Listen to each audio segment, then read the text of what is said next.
Xenon Academy's first years think today is just a normal class, until Professor JR rolls out a rare mana measuring device with a crystal orb and calmly says the whole point is to find out if a monster is hiding among them. Argon goes first. The orb lights up with quality 4 and quantity 17, already above last year's average. Then Furion steps up and hits quality 6 and quantity 20, making the entire room gasp. But the sleepy kid Damian suddenly wakes up, touches the orb, and shatters everyone's pride with quality 9 and a crazy quantity of 67. Now all eyes swing to Exter. He tries to stay low and quiet, but the system flashes 10, then spits out an error because the threshold is crossed. Exter forces a rerun and fakes a harmless 3 for quality and 15 for quantity. Well, there's a reason our MC is hiding his real power. Not long ago, Exter was a troubleshooter mage for House Declan, and during one mission he stole a tome. Assassins tracked him down, but he took them all out, leaving the last guy alive so he could torture him for information. Exter pins the hunter down with his magic and demands to know how to use the important tome, but the man reveals he has no idea. Exter starts to realize Declan himself might not know the tome's true worth,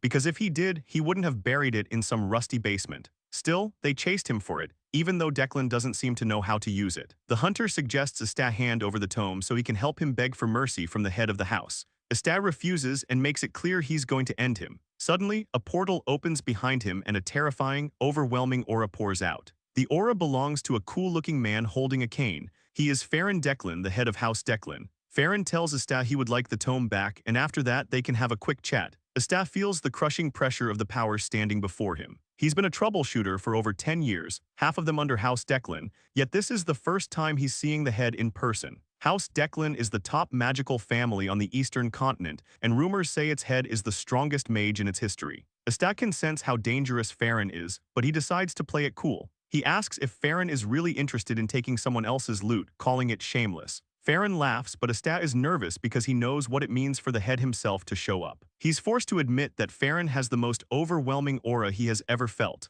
Farron calmly says he could kill Exter and take the tome anytime, but he prefers to talk. He invites Exter to return to House Declan, promising to forget all his sins if he hands over the tome. He admits Exter has remarkable talent and doesn't want it wasted. He's impressed that Exter came from the gray zone yet mastered such effective techniques. Farron sweetens the offer, saying Exter could truly soar if House Declan supports him. After listing everything Exter could gain, he ends with the most important point, returning the tome. Exter suddenly agrees to the terms and Farron lets out a sigh of relief. But Exter adds that he has one condition. Then he demands the most ruthless thing possible. He tells Farron to hand over the seat of the house to him and he might consider returning the tome. To prove how ruthless he is, Exter kills the man he had been holding hostage. That pushes Farron's patience. He warns Exter that the path he has chosen may lead to his death. Exter knows Farron isn't wrong, but he still lunges forward, attacking just to measure the gap between their strength. Farron easily blocks Exter's blue attack with a red shield. Realizing Exter needs a lesson, Farron stands there cool and composed, aura flaring, then unleashes a powerful magic blast that sends Exter flying back. Exter nearly burns from the attack, barely escaping. It finally sinks in what kind of power the head of the house holds. He can't find a single opening, and the moment Farron sees him hesitate, he strikes again. Farron tells him there's no need to measure their strength because he stands far above him. Exter soon faces a massive magical attack he can't evade. He gets smashed into the ground, but Farron clearly holds back and makes sure Exter knows it. He tells him he isn't here to kill him, he just wants to talk.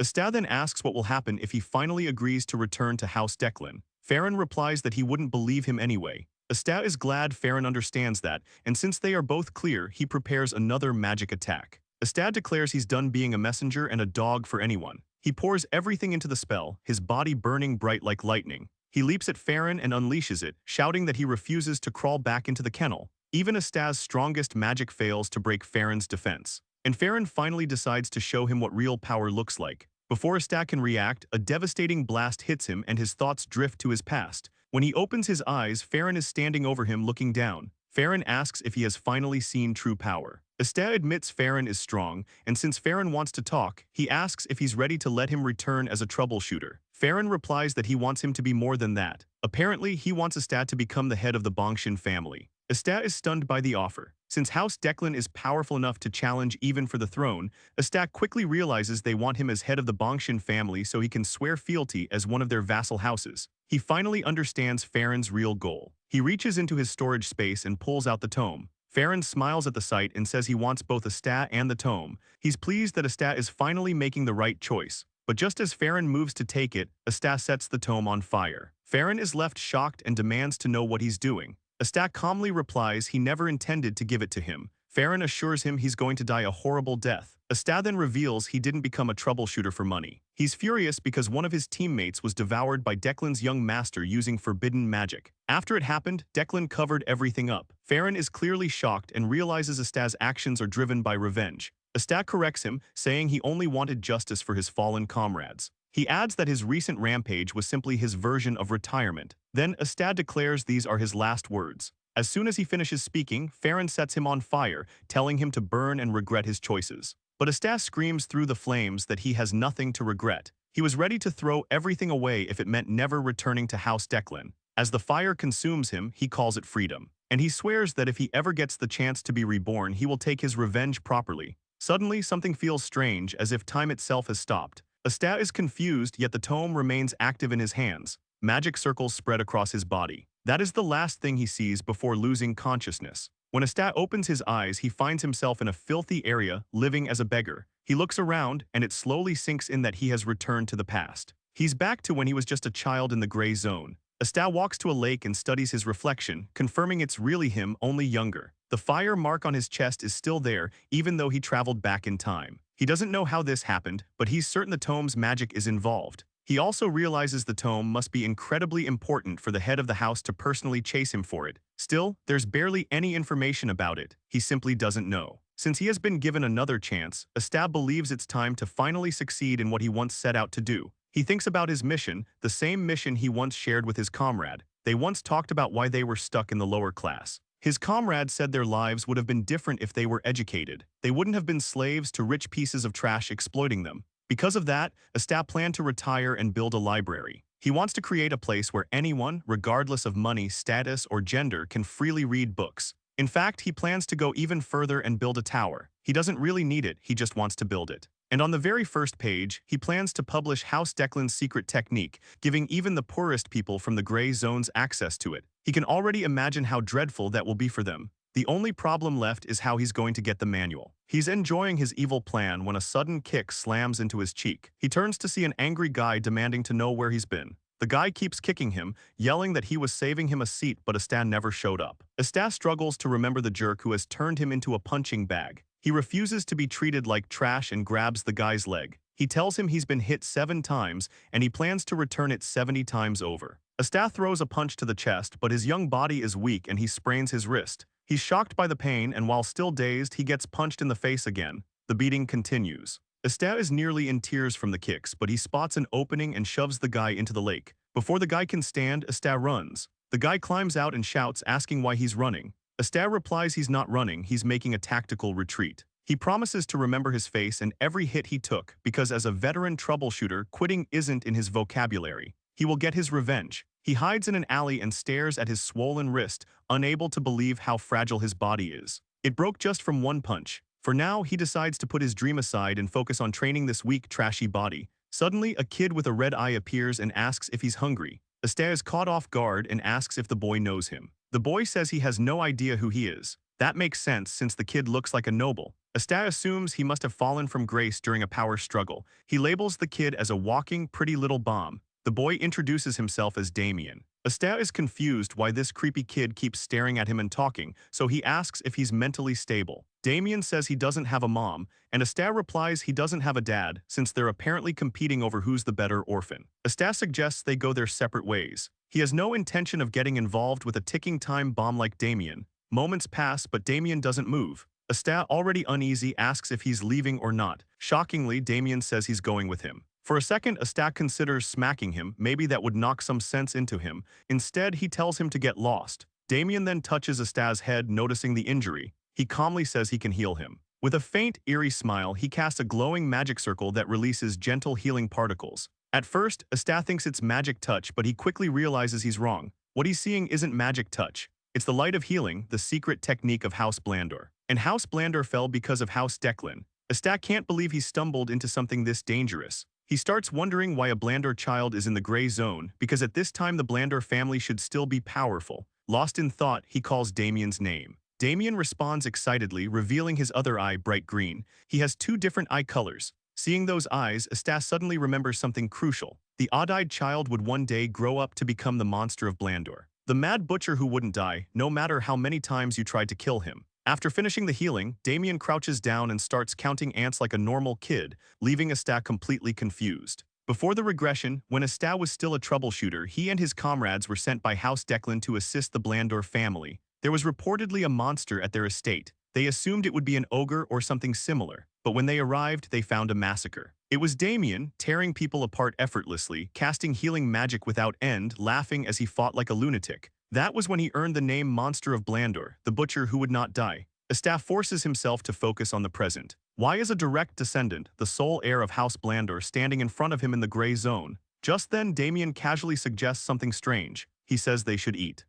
Damian says his mother told him he needs to eat to stay healthy, and he blames Asta's weakness on not eating properly. Asta has no choice but to admit the kid is right. He asks if Damian has any money. Damian says yes and pulls out a pouch filled with gold coins. Asta's face lights up instantly. He declares on the spot that they are now friends. Damian is shocked by the sudden friendship, but Asta smoothly plays along and tells him that friends usually share what they have. Damian falls for it and agrees. Asta suggests they get something to eat and Damian happily goes along. After they finish eating, they head to a shelter. Asta's stomach is full in a way it never has been before. Damian looks surprised that there's a house above the place where they ate. He says he's been sleeping outside and casually mentions he doesn't have a dad either. Asta corrects him, saying he does have a dad, but Damian refuses to accept that. Asta asks if he has a mom. Damian says no. To him, they don't exist if they're not by his side. Asta finally understands and tries to process it. He asks how long Damian has been alone. Damian replies that ever since he ran away from his family, he has slept 10 times. Asta wonders if he's being chased, assuming that means 10 days. Then Damian adds that he takes naps too, sometimes twice a day, but the total number of sleeps is 10. With that, Asta concludes he's been away from home for about 3 to 4 days. Damian acts like a normal child, and Asta realizes that even madmen were innocent once. Since Damian is alone, Asta decides to act as his guardian for now and maybe use this chance to build a connection with the Blandor family. He knows that connection could help him when he eventually faces House Declan. Still, he hasn't forgotten the guy who hit him 57 times. Before lying down, Asta tells Damian not to disturb him because he has something to do. Damian immediately guesses that Asta wants to practice breathing. In his past life, Asta built his foundation on something basic. That's why he had to sneak into noble houses to steal spells. He nearly died several times, but he managed to obtain techniques like the hardened body spells used by knights. He collected many others, yet it was only when he was on the brink of death that he encountered true power. This time, he wants to be stronger from the start. The technique he plans to learn is House Declan's foundational art, the Heavenly Origin Technique. It's a foundation art that allows the body to accommodate all mana attributes. He memorized it once for research, and now he's grateful he can finally use it. It begins with a breathing method. The moment he activates it, a violent surge of power floods his body as if lava is burning through him. The pain is intense, but Asta refuses to stop. He sees impurities being burned out of his body. The technique, exclusive to high nobles, forces mana through the circuits to purge every impurity. Asta fully immerses himself in the process, and soon it feels as if he's submerged in a vast pool of mana. When he finally wakes from the agony, Damian is already asleep. Asta is shocked. There are no impurities left in his circuits. His mana is completely purified, even purer than in his previous life. Even so, he knows it's still not enough to defeat Declan, but his chances have increased. He reminds himself that he's a troubleshooter who never gives up. Later, Asta helps Damian change his hair color to brown and switches his clothes to hide his identity. To finish it off, he gives him a cap. Damian asks what their next move is. Asta replies that they're stepping out to cause some chaos. Soon enough, he finds the guy who hit him 57 times. The moment the guy sees him, he asks where he's been. Before he can say anything else, Asta punches him straight in the gut. The impact sends a wave of agony through his entire body and he collapses instantly. Asta feels satisfied. He landed it perfectly, but he's not finished. He still plans to hit him 123 times. The rest of the household hears the commotion and comes outside, only to realize their youngest is at the center of it. Deep down, Asta is already imagining all the things he wants to do. He unleashes his anger and starts beating them down. He pours mana into his fists, making every punch far more painful. Damian stands behind him, watching with clear enjoyment. Then Damian makes it worse. He starts healing them so they can endure more punishment. The first one he heals is the guy Asta has a grudge against. The poor fool thinks Damian is helping him until Asta grabs him again and reminds him of the number of hits he still owes. When Asta gets tired of using his fists, he switches to canes. He whips the main guy so hard that his backside radiates heat, yet Exter still isn't satisfied. He calls Damian to heal him again so he can repeat the process. To the victims, these aren't children anymore. They're devilish maniacs targeting their lives. After an entire day of this, Exter finally stops. To top it off, he thanks them for their cooperation. They served as perfect punching bags and he feels refreshed. Each of them received over 100 hits, adding up to more than 1,000 in total. He's proud of that. The leader of the group politely asks if they can leave. Exter says yes. The guy subtly reminds him that this is his house, implying Exter should be the one to leave. Exter catches the hint and stares at him with such a terrifying aura that the group retreats into a corner instead. Just then, Exter senses someone approaching. The presence feels skilled, like a troubleshooter. It hits him that the target might be Damian. He's surprised they tracked him down despite being careful. He realizes he's in a bad position, but he refuses to wait to be attacked. In his past life, he faced countless dangerous situations, and this is just another one. He gathers all the mana he can and compresses it repeatedly. He forms a mana bullet and aims it at the person charging toward them. But the man suddenly slides on one knee, dodging the shot, and shouts Damian's name while calling him master. He slides to Damian's side.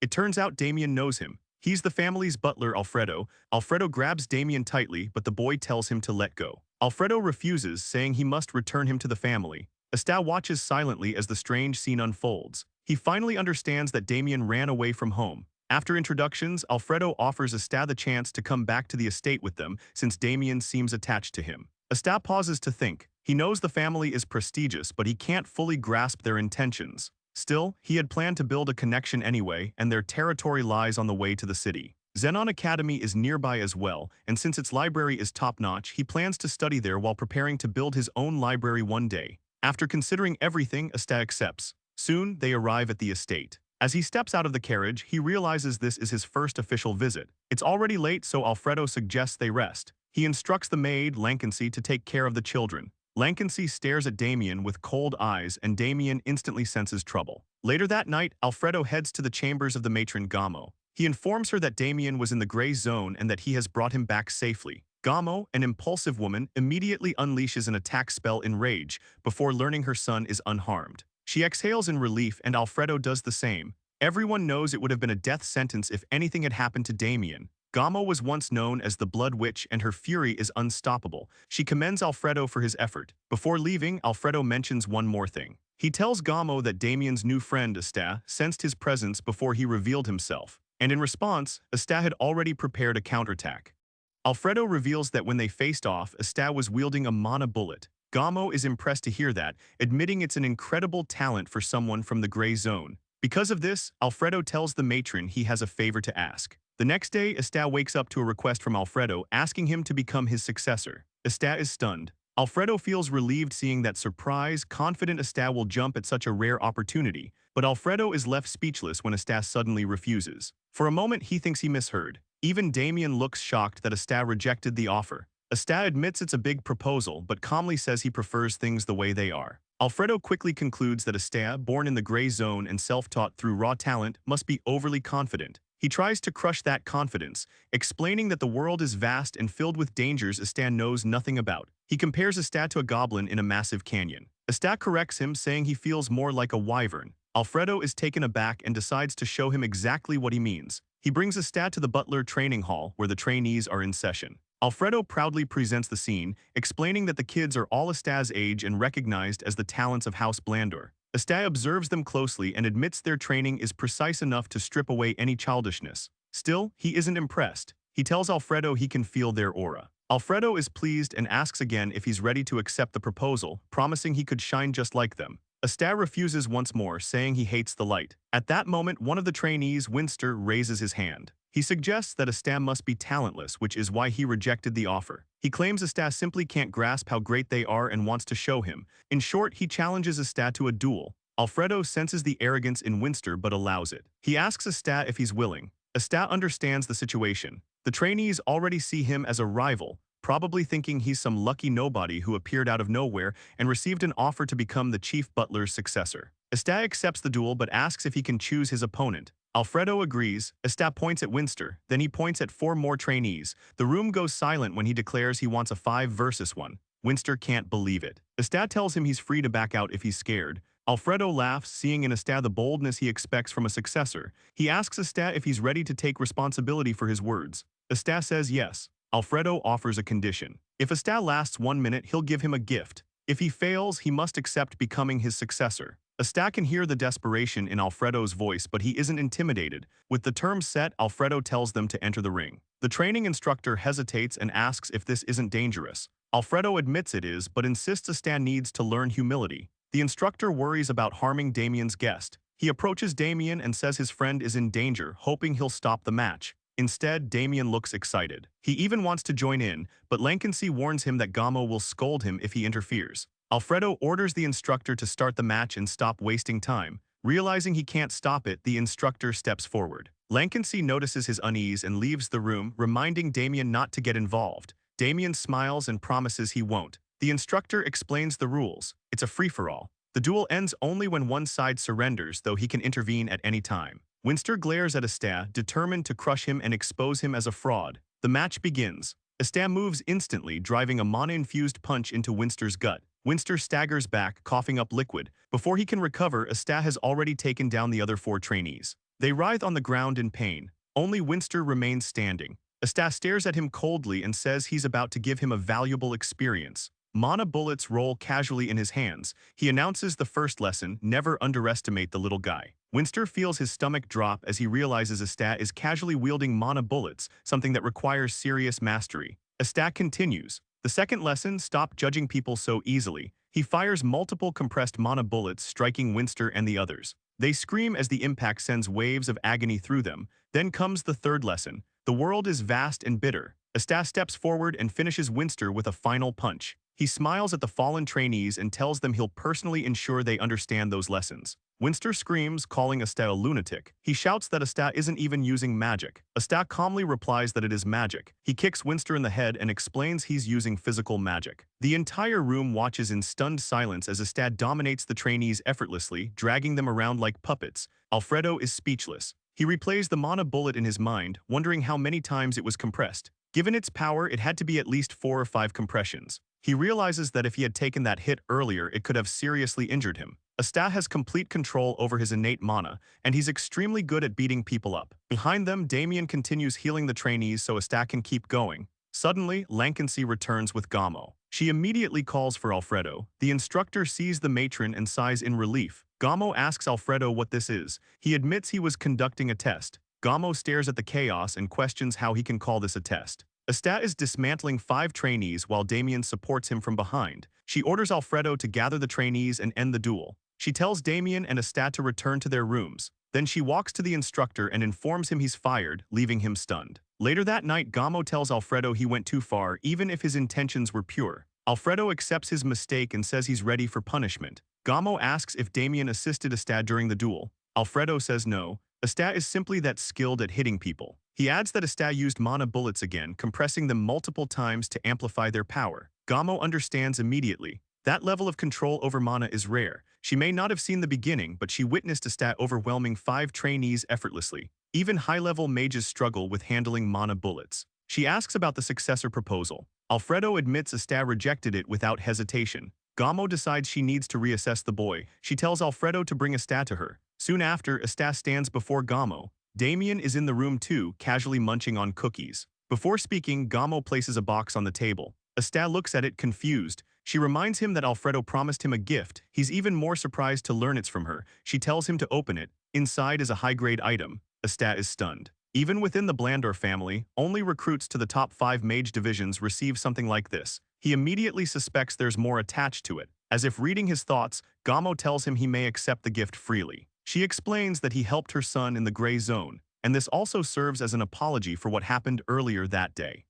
Asta refuses to fall into any trap, so he asks Gamo if consuming the item would force him to join Blandor. She says no. He then asks if the item contains poison, and again her answer is no. Asta is genuinely shocked. There are no conditions attached at all. He thanks her for the gift, then Gamo mentions she has a proposal. The moment Asta hears that, he knows he was right to be cautious. She reveals her plan to arrange Asta's admission into the academy so he can attend alongside Damian. Asta is confused. Gamo explains that Damian was supposed to enroll the previous year, but he refused, so it was postponed to this year. What she didn't expect was her son running away the way he did. She can already see that Damian likes Asta, which is why she is asking him. Asta understands immediately. Gamo is trying to ensure Damian stays at the academy because if she forces him, he will just run away again. At the same time, Asta sees it as a rare opportunity. The academy would give him connections, exposure, and access to resources. It is not a bad idea. He knows it is a smart move, yet it also feels like placing a leash around his own neck.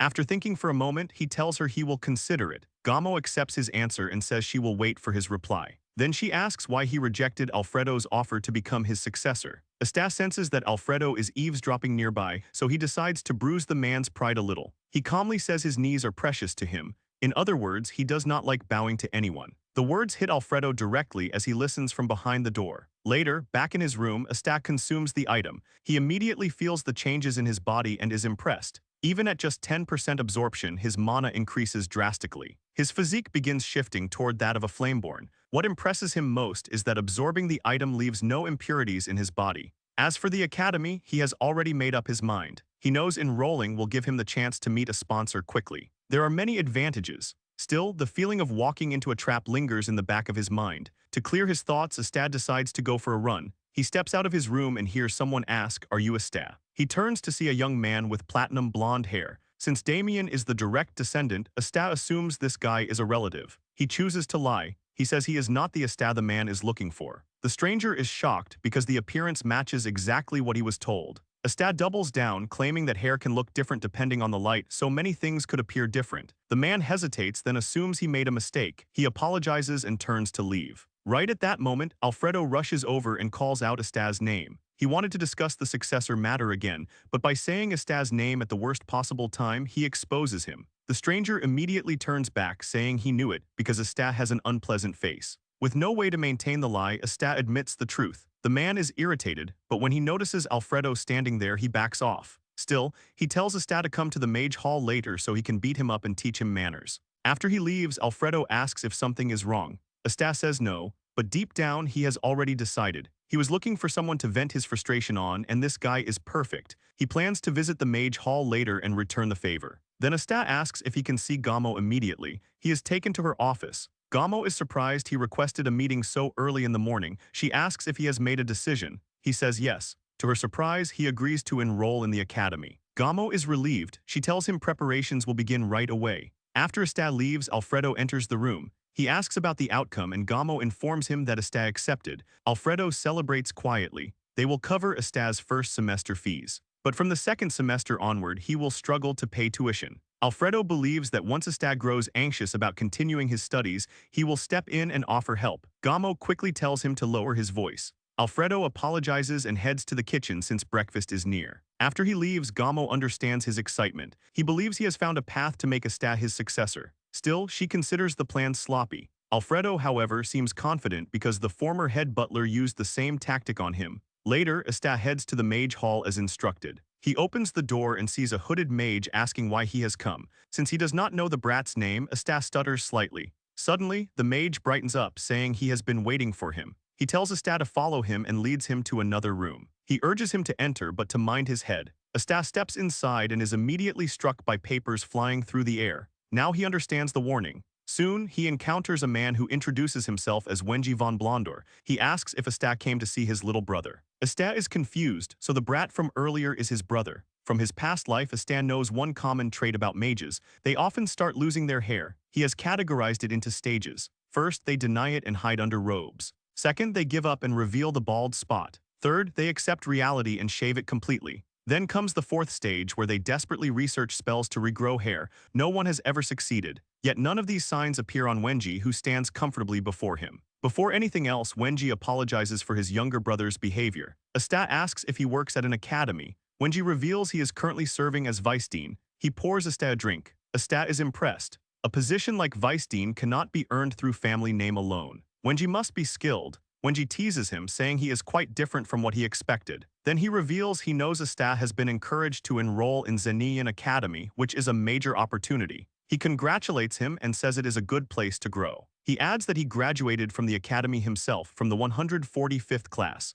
Asta remains unimpressed. He never asked for that information. Wenji notices and quickly apologizes, saying he got carried away. He suggests they move to the main matter, but first he wants to confirm something. He asks Asta if he would be willing to risk his life for a friend. Asta is confused. Wenji explains that this concerns the reputation of the Blondor family. He reaches into his storage space and pulls out a book. Asta's eyes widen the moment he sees it. Wenji says he will give him the tome if he is willing to risk his life. It is the Blondor family's secret technique, the healing light. Meanwhile, Gamo tends to her garden, thinking about Damian's upcoming enrollment. She is relieved everything was handled smoothly. She considers Asta a good friend to her son. Even if Alfredo calls him a bit of a jerk sometimes, she knows his nature is good. Every child has a shameless side. She is glad that even after learning Damian's true background, Asta did not treat him differently. People like Asta are rare. That is why she wants him by Damian's side. Still, she knows one bitter truth. Asta is like a free bird, he will never allow himself to be caged. Even so, for the sake of her son, she begins thinking of ways to keep him close.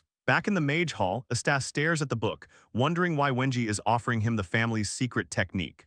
Asta studies the situation carefully, trying to see if this is a trap. Across from him, Wenji studies him just as closely, attempting to read his emotions, but Asta gives nothing away. To Wenji, it feels like staring at someone behind a mask, impossible to see the real face underneath. Wenji tells him to think carefully before answering, not to be blinded by the reward placed in front of him. Asta calmly says he will give his answer. He explains that if the request is something he can do, he will do it. If not, then he will not. Wenji warns him that simply hearing the proposal might already put his life at risk. And if he hears it and refuses, Wenji may have to kill him. Without fear in his voice or expression, Asta replies that Wenji is free to kill him. After all, they are destined to live only once. Though for Asta, this is already his second life. Wenji releases a terrifying aura to intimidate him. Asta remains unmoved. Seeing that he does not scare easily, Wenji smiles and says he passed the test. He explains that he needs someone he can trust, but that person cannot be from within his own family. After circling around with vague words, Wenji finally reveals his true intention.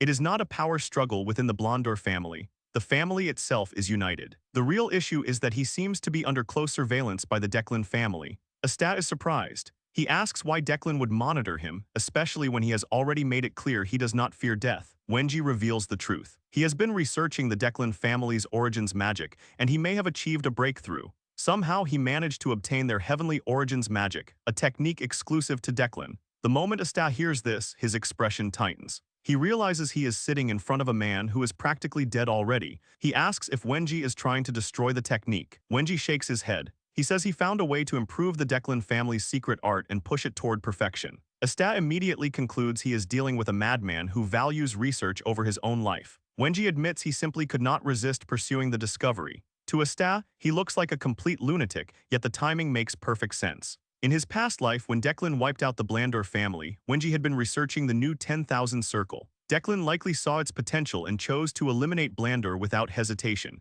It starts to click. Declan may have adopted that power, which explains why they became insanely strong. Wenji then asks if Asta is willing to help him push the research further. Asta asks why he chose him. Wenji explains that he could not report the research to his own family because he suspects a mole, though he cannot identify who it is. Asta suggests it might be a secretary. Wenji disagrees, saying the issue is likely tied to the acquisition route. He adds that the moment he realized he had been exposed, he took precautions. Asta then asks why he does not simply side with Declan, since they would surely welcome him. Wenji replies that he has personal reasons for refusing them. Because Asta is not tied to the Blondor family, Wenji sees him as the perfect intermediary. He clarifies that this is a joint research project, but he cannot currently move forward alone. He promises proper compensation. What he wants is simple. He wants Asta to deliver his thesis to Professor Perun of Xenon Academy. In return, he will give him the healing light spell. Asta senses an opportunity. He says he has a better deal. He wants the healing light as compensation and the 1,000 circle once Wenji completes it.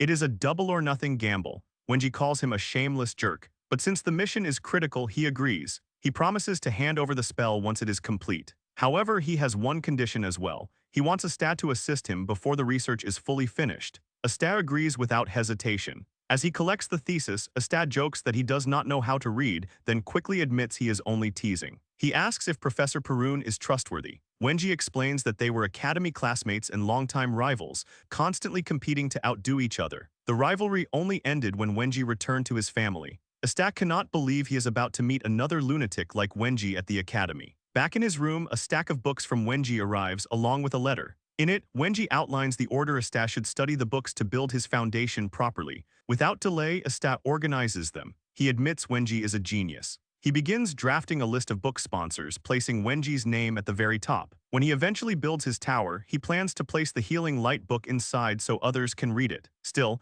he knows he must discuss that with Damian later. He intends to use a little friend privilege to convince him. Asta feels proud of the vision he is building, a place where people can truly learn magic. He considers his meeting with Wenji a turning point. Meanwhile, Wenji is also pleased. Asta seems useful, someone who caught his interest. He is especially impressed that Asta did not flinch at the mention of death. It may have been a threat, but the absence of fear was real. Wenji saw it clearly in his eyes, the gaze of someone who does not fear dying. At last, he believes he has found someone worthwhile, not another useless pig. He can also tell Asta hides many secrets. To him, that is a good sign. In a way, he feels Asta shares the same dream. Soon after, Asta prepares for the academy. He packs his belongings and puts on the academy uniform. Lance arrives to escort him. She explains that upon arrival, he will only need to complete simple document registration. She also reveals that he and Damian are exempt from the entrance examination. She compliments how the uniform suits him. Asta responds like a gentleman, thanking her politely. He reflects on the exemption.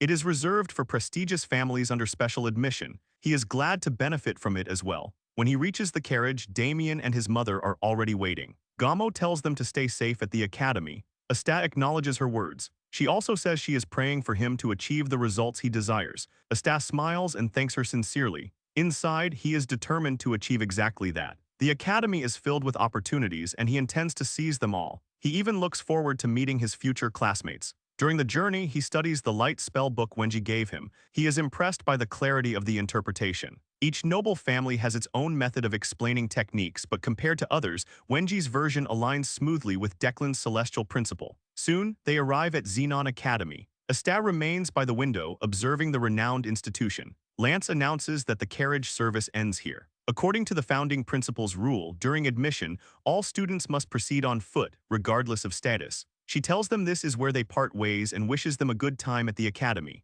After stepping down, Damian grabs Asta and urges him to hurry to the ceremony hall. Lance told him that if they arrive late, there might not be any seats left. Asta is stunned. An entrance ceremony is not some village theater with first-come, first-served seating. Then he remembers, it was Lance who said it. He quickly realizes she used it as bait to keep Damian from dragging his feet. For once, Asta decides to play along. They reach the hall and Damian is overwhelmed by the crowd. Even though half the hall remains empty, he still believes they would have lost their seats if they were late. Asta cannot believe Damian still has not realized he was tricked. He takes out their seat reservations to check their assigned places. Damian points toward a section and suggests they sit there, leaving Asta puzzled. He cannot understand how Damian is so excited about the academy when he was running away from it not long ago. Suddenly, Damian collides with another student, a tall, giant-like boy named Exter. Exter looks down at him as if he were an insect. Asta steps forward, helping his friend up and asking if he is all right.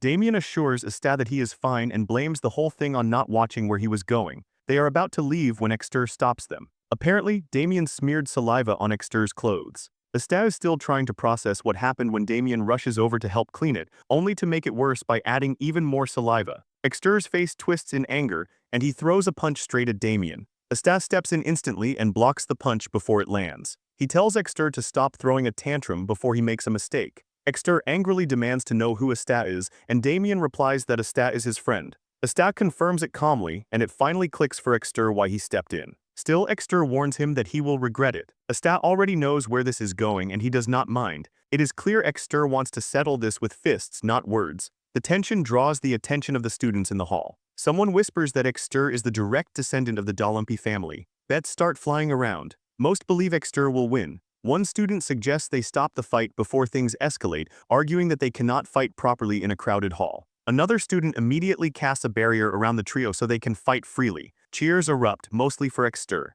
In the distance, a creepy-looking student watches with a quiet smile, as if he already knows how this will end. Inside the barrier, Exter introduces himself and demands Asta do the same. Asta casually replies that he was not born into nobility like Exter. He tells him to think of him as just a random guy passing through. Exter says he will allow Asta the first strike since he is a mage. Asta laughs and teases him. That is enough. Exter charges forward like a raging bull. Asta reminds him that he is fighting two people. He sidesteps the punch and counters with a clean strike to Exter's face, sending him backward. Exter is stunned by the weight behind the punch. He begins to question whether Astat is really just a magician. Then he realizes Damian has cast a healing spell on him. He does not understand why, unaware that it is about to make things much worse. While he is distracted, Astat closes the distance and drives another punch into his gut. Blow after blow lands. Exter finally understands. One beats him, the other heals him. He has picked a fight with lunatics. For the first time, fear creeps in. The crowd starts shouting encouragement, telling him not to hold back, calling him the hope of warriors.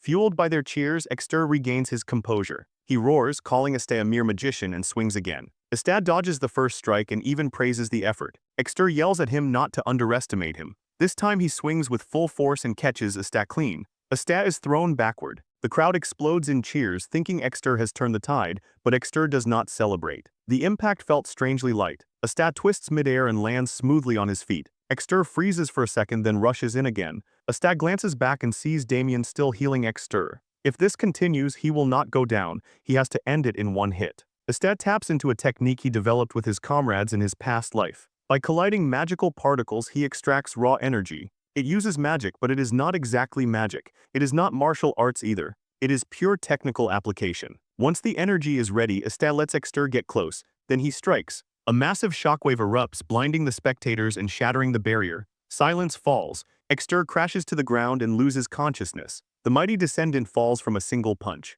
Astat raises his hand like a warrior claiming victory, and the crowd shifts, now cheering for him instead. They begin to question if he is truly just a magician. Damian beams with excitement, and Astat pats him on the head. The creepy student in the distance continues smiling at Astat. Just then, a teacher rushes in to calm the chaos. He cannot believe students are fighting on the very first day. He demands to know who started it, but no one is willing to snitch. Astat quietly plans their escape, then Damian ruins everything. He shouts to get the teacher's attention and proudly confesses that he and Astat were responsible. Astat closes his eyes in pure frustration as the teacher approaches. Exter still lies unconscious on the floor. The two are taken to the teacher's office and scolded. However, since Damian confessed immediately and Exter did not suffer serious injuries, the teacher lets it slide. Afterward, they return to the hall, lucky that the ceremony has not started yet. As they walk in, everyone stares at them. Word has already spread. They cannot believe that someone who looks as frail as Astat defeated a martial artist. While Astat maintains a composed aura, Damian waves at the crowd like a celebrity. Astat cannot believe he has drawn this much attention and silently wishes Damian would stop waving like an idiot. After searching, they finally find their seats. Soon after, the headmaster, a short, white-haired old man, steps onto the stage. He begins addressing the students. Minutes pass and his voice remains strong without the slightest hint of weakness. Astat is impressed. Damian, meanwhile, falls asleep and starts drooling. Astat quickly pulls him upright before he floods everything with saliva. Just as the headmaster gains momentum in his speech, someone approaches him with urgent news. He tries to ignore it, but once he hears the details, he has no choice. He ends his speech early and hands the podium over. A bright-haired woman steps up, and her sharp voice slices through the hall like thunder. Even Damian jolts awake. She introduces herself as Jara and announces she will continue from where the headmaster left off. She calls for the freshman oath. The first name she announces is the Magic Division representative, Dahlia Denai. Whispers ripple through the hall. Some are shocked that someone from the Denai family took the entrance exam. Some claim her skills must be lacking. Others defend her, saying her family would never allow that if she were incompetent. Astat knows exactly who she is. The Denai family stands just below Declan in reputation. Dahlia will become their future representative mage. She is capable. He knows that firsthand. They helped each other once, though they never truly got along. People often call them bad friends. Astat smiles slightly, pleased that she joined this year.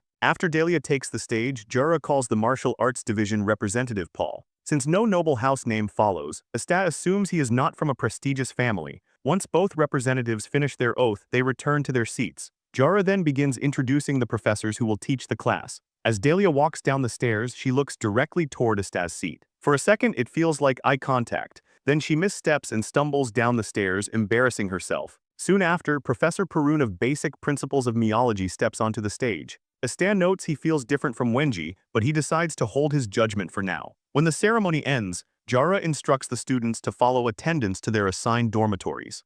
Damian finally wakes up, and Astat decides to prank him, telling him he has been expelled after they caught him sleeping. Damian hears this and screams at the top of his lungs without a single care. Astat almost regrets the prank as he heads to his dorm, not expecting Damian to scream like that. Astat finally reaches his dorm room and is impressed by how good-looking it is. In the corner are living supplies arranged to make things easier for the students. Just as he starts putting his things in order, his roommate Paul walks in. Asta is surprised by how cold Paul looks, as if he does not care about anything. Paul speaks bluntly, saying it would be best if they lived quietly because he is not in the business of making friends. He assures Asta he does not care what he does, as long as it does not affect him. In fact, he would prefer if they stopped talking after introductions. Asta, never one to back down, locks eyes with him and says nothing. The silence triggers Paul, who demands to know why Asta is not answering. Deep down, Asta is thinking about how skilled Paul might be since it is said he entered as the top student. To test him, Asta suddenly makes a fake charge toward him to see his reaction.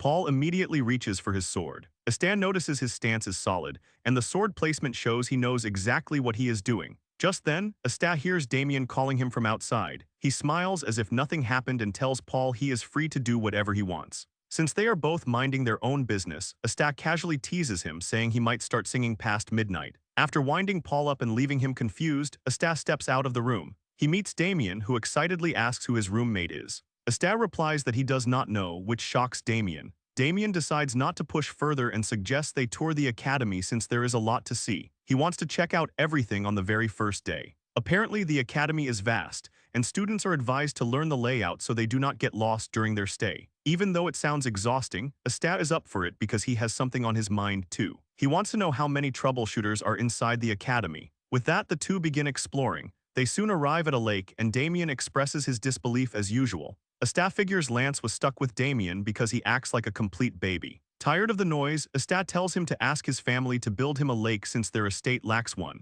All it takes, he says, is digging the ground and pouring in water. Damian is instantly intrigued and excitedly declares he will tell his family to make it even bigger than this one. Thinking about a name, he proudly comes up with blood, sweat, and tears. They move on and find a cool-looking statue. Asta tells Damian to inform his family to build one for him too. He keeps filling his head with ideas, even suggesting they shape it like a dragon because the scales would look gorgeous. Back home, Lance suddenly feels a strange, uneasy vibe and wonders what might be wrong. After walking for quite some time, Asta suggests they head back to the dorms and Damian agrees. During their sightseeing, Asta counted 7 troubleshooters. He factors in the ones he has not identified and rounds the number up to 10. With that calculation, he concludes that Perun's laboratory is in the second magic hall. He quickly connects the dots and realizes the troubleshooters are after Perun. Since Declan already suspected that once she had allies they would start targeting Perun in this area, everything makes sense. Asta had wondered why they were not following Perun earlier, but now he realizes they were simply waiting for the right time.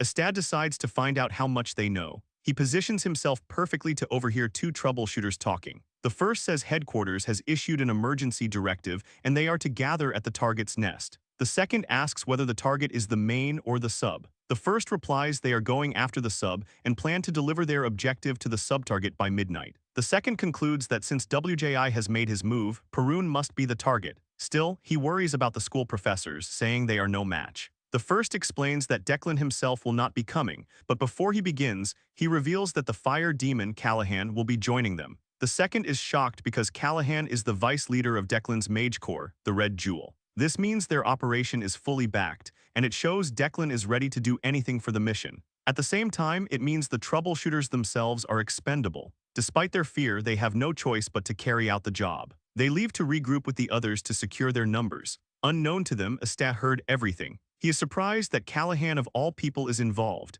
He remembers that Callahan is no small threat. Back when Asta was still a troubleshooter, Callahan was already in his prime. When the Declan family staked their survival on war against the Blandor family, Callahan remained loyal to the collapsing house, proving his devotion. Though he is dangerous now, he truly entered his prime after the war, carving his name into history as a war mage with deadly, unstoppable fire. Since Callahan will be coming, Asta decides it is important to capture him. He recalls that Callahan uses one of Declan's flame arts. The risks are high, but Asta believes the reward outweighs them. Still, one thing bothers him. The thesis everyone is searching for is with him, not Perun. If the troubleshooters are targeting Perun, then the thesis he has might be fake. That would also mean the thesis being delivered today is fake as well. Later that night in the dorm, Paul gets dressed, revealing he is one of the troubleshooters. He thinks Asta is asleep, unaware that the Asta in the bed is nothing more than a dummy. Perun is in his study when he senses the troubleshooters entering his territory. He wonders why they are bold enough to invade the academy. Then it hits him the one approaching is a mercenary. Surprisingly, it is Paul. Perun easily recognizes him by his aura and calmly advises him to refine his ether traits next time, that is, if there will be a next time.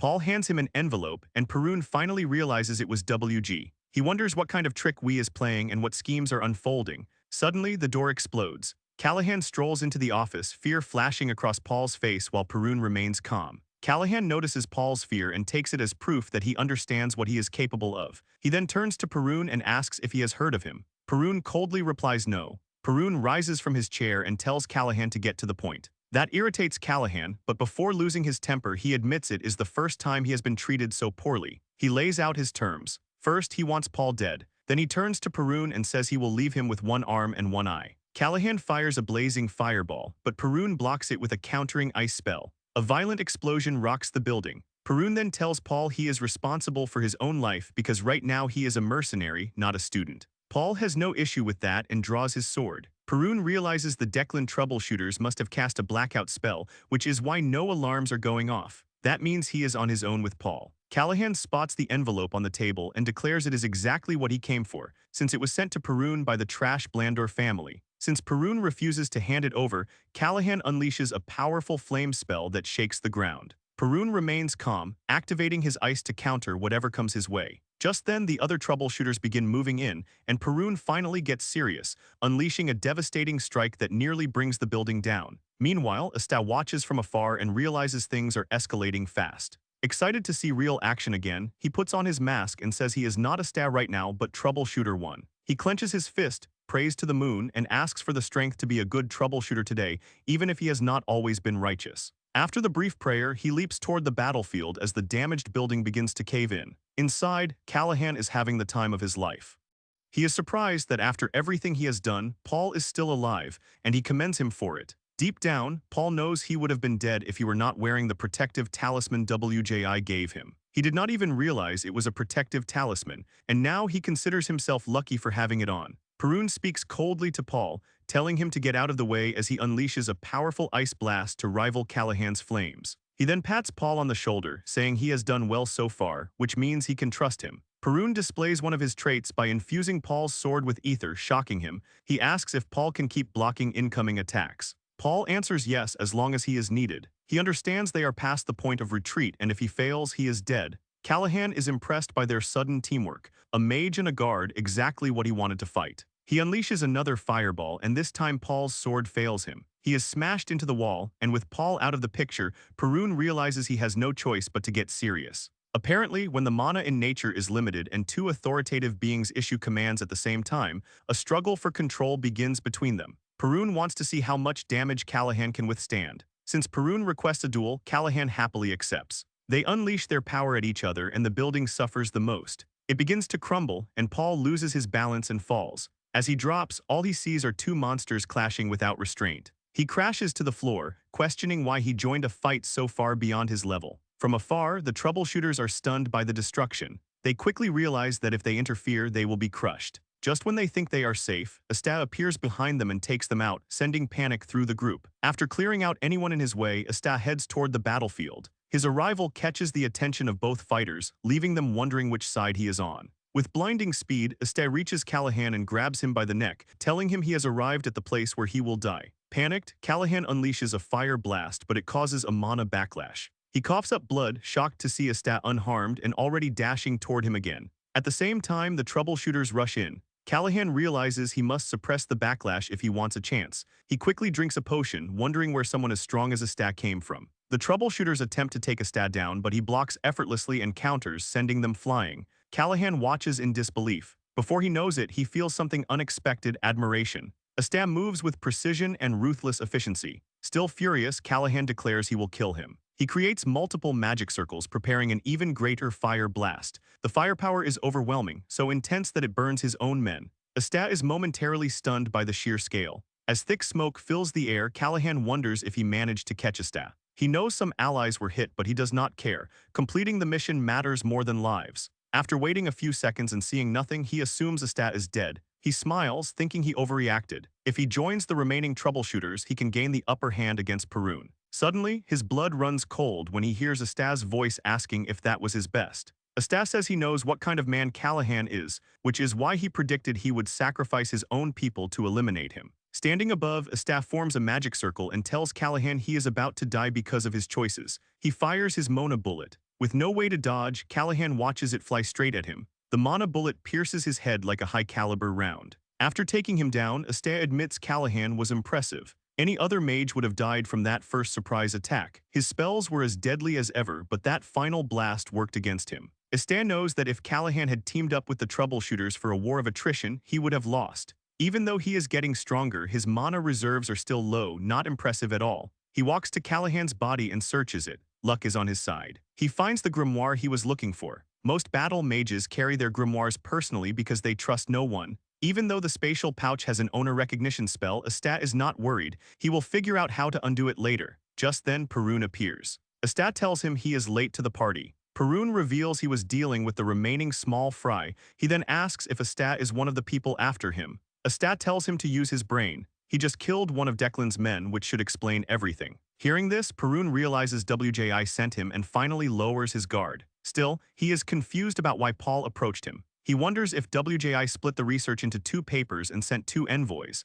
Astea suggests the one Paul delivered might be fake. He believes WJI used it as bait to draw Declan's men into the open, like a fisherman reeling in a catch. WJI might be tightening security in the region while weakening Declan's influence. Even so, Astea feels something is off. Despite the blackout spell, the fight was massive. The Imperial Knights should have appeared. That can only mean one thing: they were bribed by Declan as well. Perun asks if Astea is the courier. Astea answers by pulling out the thesis and handing it over. After taking it, Perun asks if he knows what is inside. Astea replies he is not a fool, so of course he knows. Perun stands cautiously. Astea tells him he does not mind fighting, but he should think carefully because his choice will decide whether he lives or dies. Perun agrees he makes a fair point and asks if there is anything he wants in return. Astea is confused. Perun explains that WJI only trusts people similar to himself, and since Astea fits that description, he must earn his trust by offering something back. Astea thinks for a moment, then says he wants a book. Perun is confused, so Astea explains his plan to build a grand tower filled with books for everyone to read. He wants a book written from Perun's perspective on arcane science. Perun is surprised, but he agrees to do it. After their brief exchange, Astea says it is time to leave. Perun asks how they will stay in contact. Astea produces a communication crystal and hands it to him. He explains the 2 halves are linked. If one breaks, the other shatters as well. Break 1 shard to call him. Break multiple shards if there is trouble. After explaining its use, Astea vanishes. Not long after, the Imperial Knights arrive to secure the area. They evacuate the Academy students in case of another attack. During the chaos, Astea blends in with the crowd. He meets Damian, who asks where he has been. Astea replies he was handling something. Meanwhile, he is certain that after this incident, the Declan family will pull back for a while. As Damian keeps talking, Astea wonders why his sigil reacted during the battle. He felt power resonate through the barrier when blocking Callahan's attack, something that never happens normally. He is grateful, though. The sigil helped him block the counterattack. Thinking back, it finally clicks: the rejection phenomenon. A technique used by mages to prevent their own magic from harming them. Astea is so deep in thought that he does not realize he speaks out loud. Damian hears him and asks what he meant by saying he does not get it. Damian demands to know what secret Astea is hiding. Astea ignores him and keeps thinking about why the sigil reacted at that exact moment and what could have triggered it. Still, he knows he needs more research. The Academy library should give him some clues. While he is lost in thought, a student suddenly calls his name from behind and introduces himself as Chenbi. Astea does not take him seriously at first, until Chenbi mentions that he is a pretty good fighter. For a split second, Astea considers killing him, since he might know too much, or simply letting him be. Before he can decide, Chenbi says something that saves his life. He explains that Astea's fight with the combat division during the entrance ceremony left a strong impression on him. That is when Astea realizes he gained respect, not suspicion. Here he was thinking he had left a bad mark. He stays modest, telling Chenbi that his opponent lacked ether and things would be different in a rematch. Chenbi scratches his head nervously but keeps following them, saying he would like to stick with Astea. He smiles and admits he has not gotten close to anyone yet, and it feels awkward to join other groups. Even though Astea is not fully comfortable with it, he tells him to do whatever he wants. Chenbi is relieved. He expected to be pushed away. From there, he keeps starting conversations with Astea, and strangely enough, it brings Astea a sense of normalcy. Ever since returning in time, he has been surrounded by lunatics. He had almost forgotten what normal felt like. To truly settle into a normal life, Astea believes he has to fully integrate into the academy. On their first lecture day, Damian is already complaining about how sleepy he is. Moments later, Chenbi shows up as well. He cannot believe they are required to attend class after all the chaos from the previous day. Astea agrees, saying it is harsh. From what Astea can tell, Chenbi is not from a wealthy family, but he is not timid either. He seems cheerful and grounded. Chenbi then mentions that their M3 homeroom teacher is Professor Jara. Asta is confused since he has never heard of her. Chenbi explains that she is a big shot, a woman who once slaughtered a horde of trolls single-handedly. Just then, Jara enters the room, and Asta immediately recognizes her from the entrance ceremony. She stands before the class and reintroduces herself. She tells them the chaos from the previous day has nothing to do with them, and they are free to continue learning. Before anything else, she announces a mana assessment test. It will evaluate both mana quantity and quality. Then she asks which one they think is more important. A girl named Argan raises her hand. She says there is no definite answer, but if someone already possesses a certain amount of mana, then quality matters more. Jara asks for her reasoning. Argan explains that when facing a mage of equal strength, the one with superior mana quality would naturally have the advantage. Asta immediately recognizes it as the textbook answer. From experience, he knows mana quality affects accuracy, stability, and spell power. Having massive reserves means nothing if you cannot hit your target. Jara looks visibly disappointed. She asks Argan's family name. Argan replies she is from Baron Pelham's household. Jara looks disgusted, saying she expected as much. Argan is left in tears. Jara throws the question back to the class. No one wants the same treatment. Suddenly, she points at a student named Ipliel. Startled, he stands and nervously says mana quantity is more important. In large-scale battles, total reserves could have greater impact. Asta partly agrees. There are situations where quantity outweighs quality.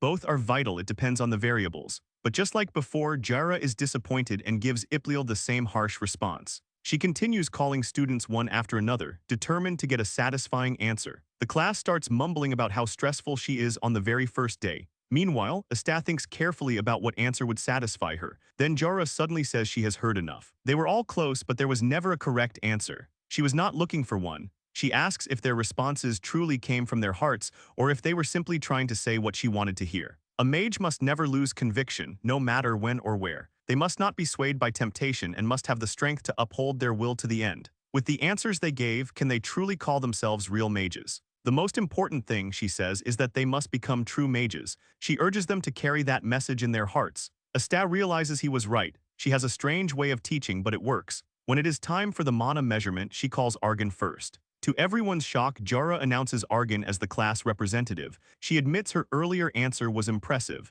As representative, she will record the measurements. Asta is surprised, then impressed. This is how Jara teaches. Stay true to yourself. The students are stunned to see the measuring device, something rare and hard to obtain. Jara smiles almost wickedly and says it is time to know their mana levels. The true purpose of the test is to see if there is a monster among them. She explains the device is simple. To demonstrate, she asks Argan to place her hand on the crystal orb and channel her mana into it. Argan steps forward and does so. The orb lights up brilliantly. She is stunned. Jara points to the main indicator. Mana quality ranges from 1 to 10. Argan's level is 4, impressive for a freshman. Last year's average was 3. Argan blushes and thanks her. Next is mana quantity. She pours her mana in and stops at 17. Jara calls it impressive again since last year's freshman averaged 15. She praises Argan's hardworking nature. The bar is now set high. The rest of the class silently prays for good results. Asta can already tell Argan will grow into a capable mage. Soon, Jara excuses herself, saying she has something to attend to and leaves the assistant professor to continue the measurements. Students go up one by one, discovering their strengths and weaknesses. Chenbi nudges Asta, telling him to get ready. Asta agrees, but Damian is asleep again. Then a student named Furion steps forward. Her results shock everyone. Mana quality 6, quantity 20. Asta notices she is from the same house as Dahlia, though with a different hair color, likely a branch family member. Even the assistant acknowledges her impressive background, though he tells her there is still room to improve. Moments later, Damian wakes up confused. Asta first tells him to go back to sleep, then changes his mind and explains they are measuring mana. Damian seems uninterested and asks why they are doing it at all. Asta says he has no idea, but since it costs nothing, they might as well check. Realizing it is during class time, Damian suddenly gets excited and declares he will measure his mana too. Asta cannot believe he is actually rushing forward. Students whisper about how young Damian looks. Asta has already gained attention for beating up his opponent earlier. Among them, Chenbi remains the only unfamiliar face. Ara is not pleased about being labeled a student beater when Damon was the one excited about the whole thing. Damon steps onto the stage, and the teacher urges him to try out the device. After confirming what he needs to do, Damon places his hand on the ball, and the moment the indicator takes the reading, the entire class falls into shock. No one can believe what's happening right in front of them, and even Furion nearly breaks her neck staring at the board. Damian has just entered the category of those called monsters. His mana quality is level 9, and his mana quantity is 67. Out of everyone in the room, Asta is the only one who isn't surprised. He understands that people freeze in the presence of greatness. Asta already knew Damon was a genius, but he never expected him to completely crush the high scores. As usual, Damian doesn't even grasp the implications of what he just did. He casually asks if his score is considered high. At that moment, Asta finally realizes how Damon became a monster. Still, he believes Damian could have been someone who changed the world if he had followed the right path. This time, Asta plans to nurture him and make sure he chooses correctly, because the Blandor family is the only one capable of rivaling Declan. Aa intends to push Damian beyond limits he once thought impossible. The teacher then warns Damon not to let the score get to his head, reminding him that he still needs to work hard. Damian assures him he understands. Damon rushes over to Asta and asks if he has measured his mana yet. Asta says no. Damian urges him to do it, and Asta already knows the students are waiting to compare him to Damian. With no way out, he walks up to the ball, deciding to keep things low-key and avoid attention. After subtly adjusting his mana, Asta touches the ball. But he quickly realizes the device is calibrated too low, meaning even his reduced mana has triggered something extreme. The system initially reads 10 for Asta, then suddenly shuts down, displaying an error message because the threshold was exceeded. Damian cheers in excitement, but Asta quickly tells the teacher they might need to rerun the test since the machine malfunctioned. Damian is the only one who understands that Asta is deliberately holding back. The teacher resets the device. This time, Asta suppresses his mana even further, and the reading shows 3 for quality and 15 for quantity. The students immediately accept the result, exactly as Asta intended. He's relieved he pulled it off. Damon, however, is clearly dissatisfied and even mutters a curse under his breath. At the first department of magic, JRA stands in her office watching the reconstruction of the second Mage Hall. Moments later, the assistant teacher Yuavi arrives with the mana measurement records.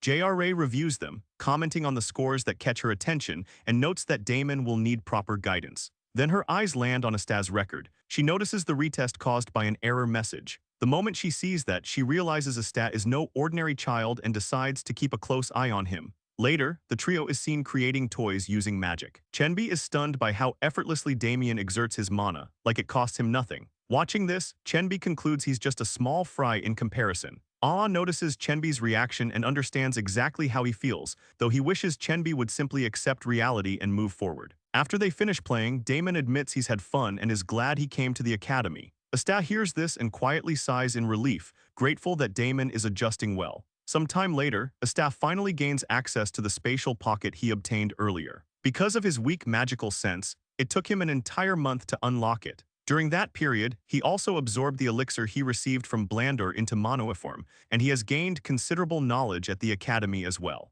Now that he can open the pocket, he dives in immediately. The first thing he finds is a potion. Next, he pulls out a cloak which he considers useless. He also discovers a defensive artifact which he sees as a good find. Finally, he uncovers one of Declan's secret grimoires, the Red Flame. It's a lesser secret spell derived from the Blue Flame once used by Farron. Apparently, it's powerful enough to burn through formidable forces. Since he can't learn it immediately, he realizes it will take time. Later, the students gather for their midterm performance evaluation. Aa is surprised by how many people are present, and Chenbi explains that all first years are assembled. He also mentions a rumor that their test might involve the canyon breakthrough, as someone overheard a staff member discussing it. The midterm evaluation is divided into 3 parts. First is the trial corridor, a maze-like sewer where students must reach the goal. Second is the canyon breakthrough, a race to the finish line. Third is the simulator, where students duel either a person or a monster. Although Asta knows the structure well, he isn't worried since he only needs to pass. However, he is concerned about Chenbi, who isn't as capable as him or Damian.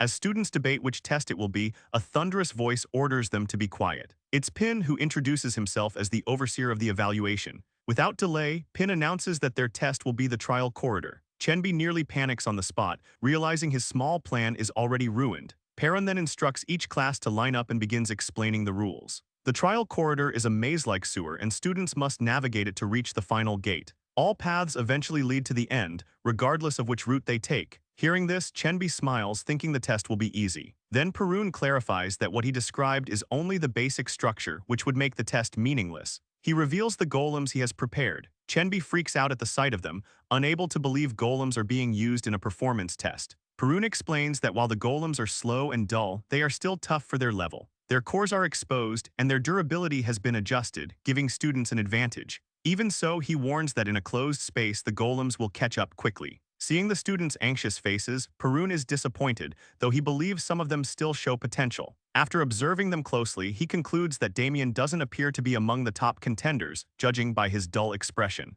Perun continues outlining the rules. The golems act as gatekeepers, meaning students can either defeat them or move past them. Each student will receive a test bracelet with protective power similar to a force field. The moment that force field breaks, the student is disqualified and the golems will ignore them. After finishing the rules, Perun notices the students remain unmotivated, so he adds an incentive. He tells them to impress him however they can, promising a personal reward to the winner, something they will absolutely adore. The moment Asta hears this, he becomes fired up. He wants whatever Perun is offering. It's revealed that Rapida is the largest library on the eastern continent, divided into upper, middle, and lower tiers. Due to his status, Asta can only access the lower tier. When he searched there for clues, he found nothing. With that in mind, he realizes he must gain access to the middle or upper tier to find what he seeks. Unfortunately, those sections are restricted to royalty, arch-nobles, and distinguished houses. There is, however, another path, recommendations from 3 or more professors. Understanding this, Asta decides he must impress Payan.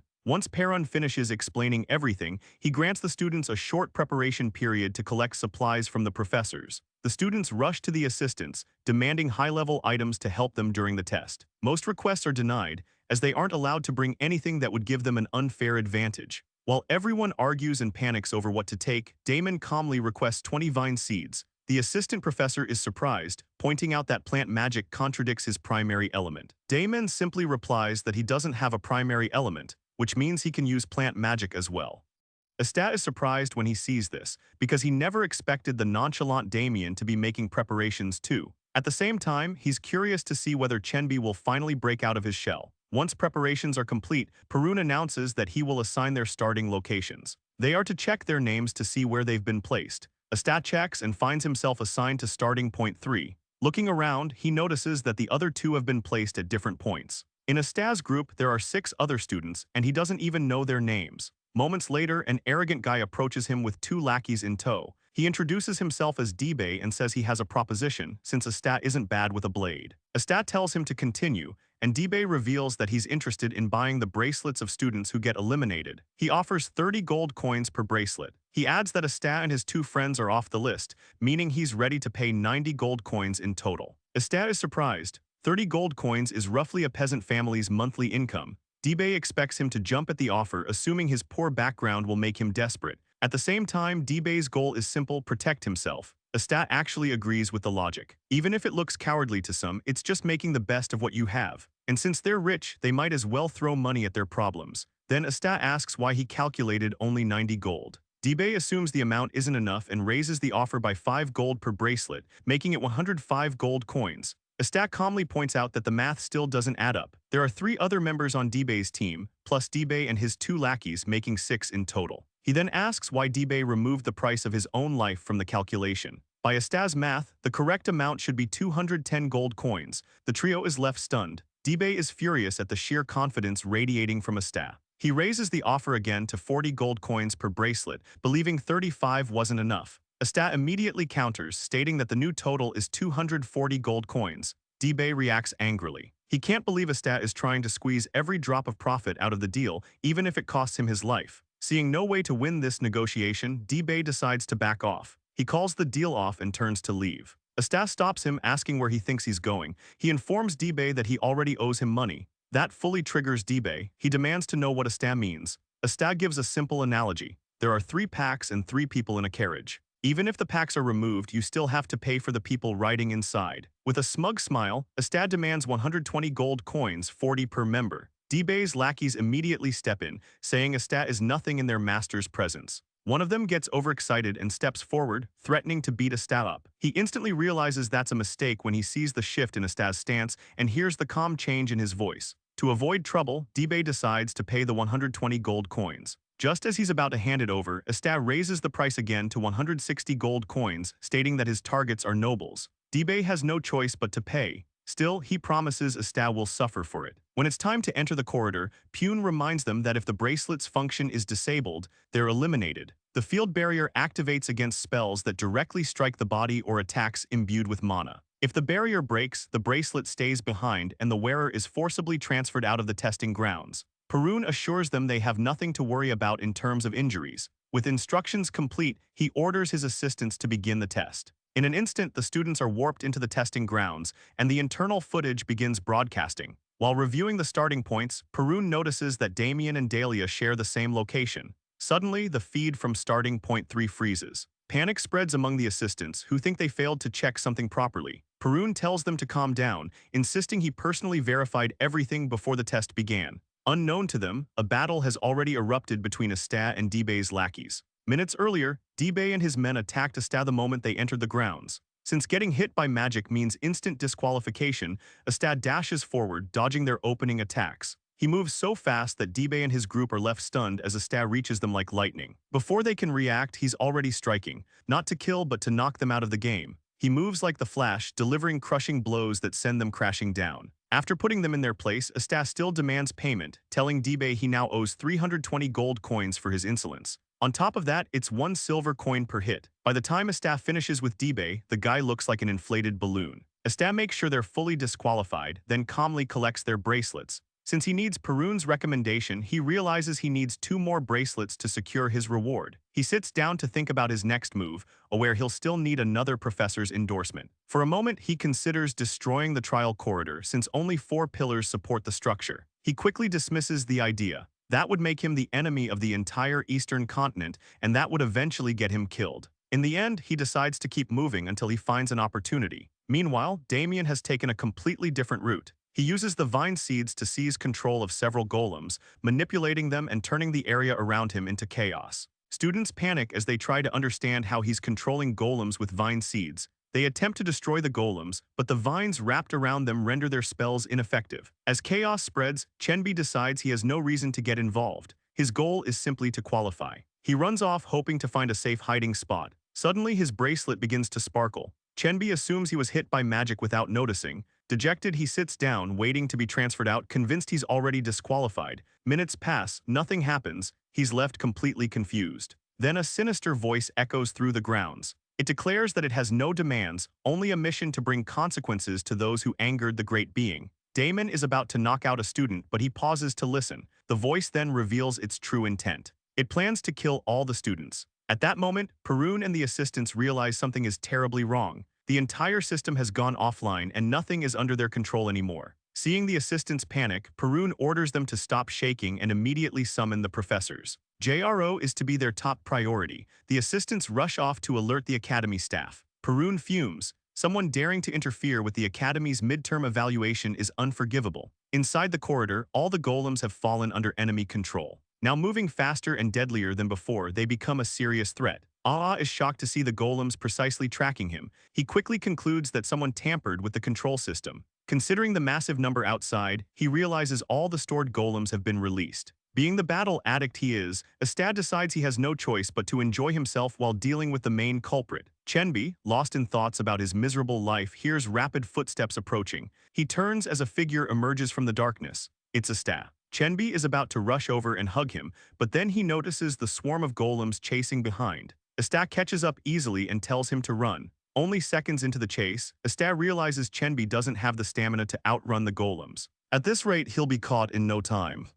Asta quickly switches to Plan B and tells Chenbi to hand over his bracelet. Chenbi is confused, but Asta explains that the golems are targeting the bracelets because they're linked to the control system, basically acting like alarm bells. Understanding this, Chenbi hands it over but asks what Asta plans to do. Asta tells him he'll buy time so Chenbi can run and find Damian. He reminds him that he has a family, so logically, he should be the one to survive. Hearing that, Chenbi remembers his father's words, always telling him to focus on his magic. His whole family has supported him since he was young, encouraging him every step of the way. Summoning his courage, Chenbi prepares to leave Asta behind but urges him to make it out alive. As he runs, he tells himself he has no choice but to survive. His family sacrificed too much for him. Suddenly, he recalls his father calling him his proud son, and that thought hits him hard. He starts questioning himself. Is he really someone worth being proud of? He realizes he's been indecisive, timid, nothing special. The fact that he just abandoned his friend becomes the wake-up call he needed. He decides he won't add more guilt to what he already carries.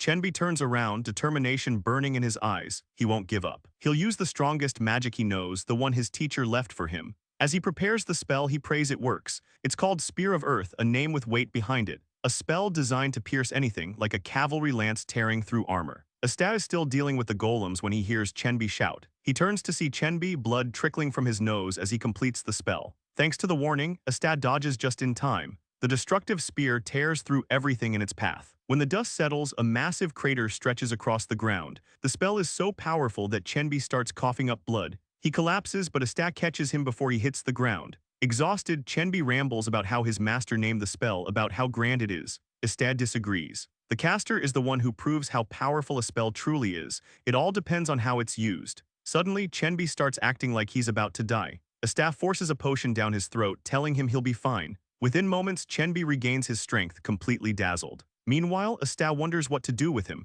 Dragging him around isn't an option. He pauses and senses the flow of mana in the area. After identifying a safer path, he directs Chenbi toward the other students. Chenbi asks what he plans to do. Asta replies that he has business to attend to. He's traced the corrupted mana to the control room and he's eager to check it out. As he moves closer, a familiar feeling creeps in. He knows this sensation. It's not Declan. After thinking for a moment, he realizes the truth. It's the demonic realm. Memories flood back, the unmistakable demonic energy he once felt. Asta's expression shifts, his psycho side surfacing as he recalls one particular man behind it all, Frizen. Inside the control room, Frizen is ecstatic. His experiment is working. The demonic beasts have manifested, and everything is functioning perfectly. It all went smoothly thanks to the ancient artifact on his hand. With its spatial severing ability, he accessed the demon realm without casualty and seized control of the room. As he celebrates, a figure behind him questions his recklessness, asking if he really moved forward with something he wasn't fully certain about. Frizen responds that by generating demonic energy, he has already fulfilled their contract.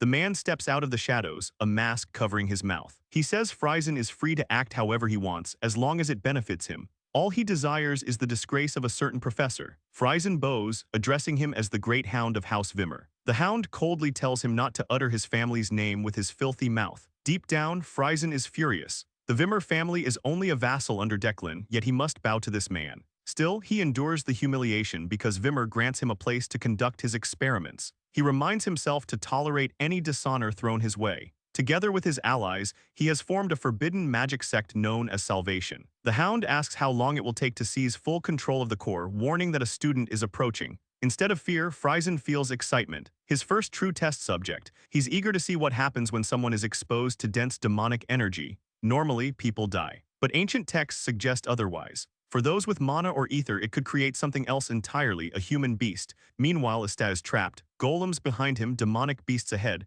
With no way back, he moves forward. Frizen continues smiling until he notices something strange about Asta. Asta smirks and tells him he's coming for him. Frizen's smile vanishes. The Hound asks if he knows the boy. Frizen insists he doesn't and demands to know who he is, yet he trembles. How does this kid know his name? Then he sees Asta pull out the bracelets he collected. In a flash, Asta dashes toward the demonic beasts and slaps the bracelets onto them. The effect is immediate. The golems and demonic beasts begin targeting each other. They tear themselves apart, clearing a path while Asta stands untouched. Frizen clutches his head, screaming in frustration as his creations destroy one another. Then he realizes a bigger threat. Asta is already charging through the barrier toward the control room. Before the Hound can react, Asta enters. He looks at Frizen and says he's been waiting a long time for this moment. Elsewhere, Chenbi reunites with Damian and nearly loses his mind when he sees the destruction Damian caused with the golems. Other students are gathered there as well. Dahlia asks Chenbi how he made it. That's when it hits him. The bracelets must be discarded, they're being tracked. He tells the others, but they don't believe him.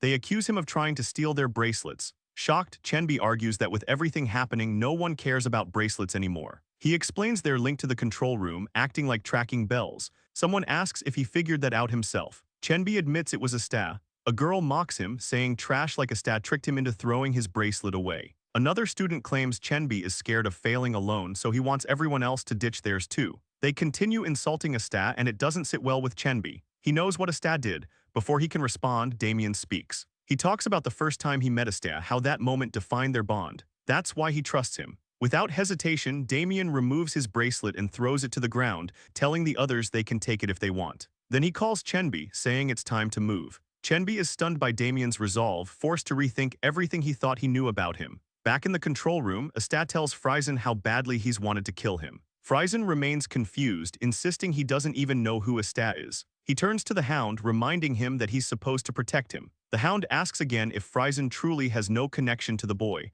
Friesen confirms it. Since they're bound by contract, the Hound finally steps forward. He reveals his weapon, a terrifying chain sword, and declares he will kill Astar without leaving a trace. Astar recognizes him. The Hound belongs to the prestigious Vimmer family, known for their piercing power like master archers, yet one child was raised separately. That child is the Hound.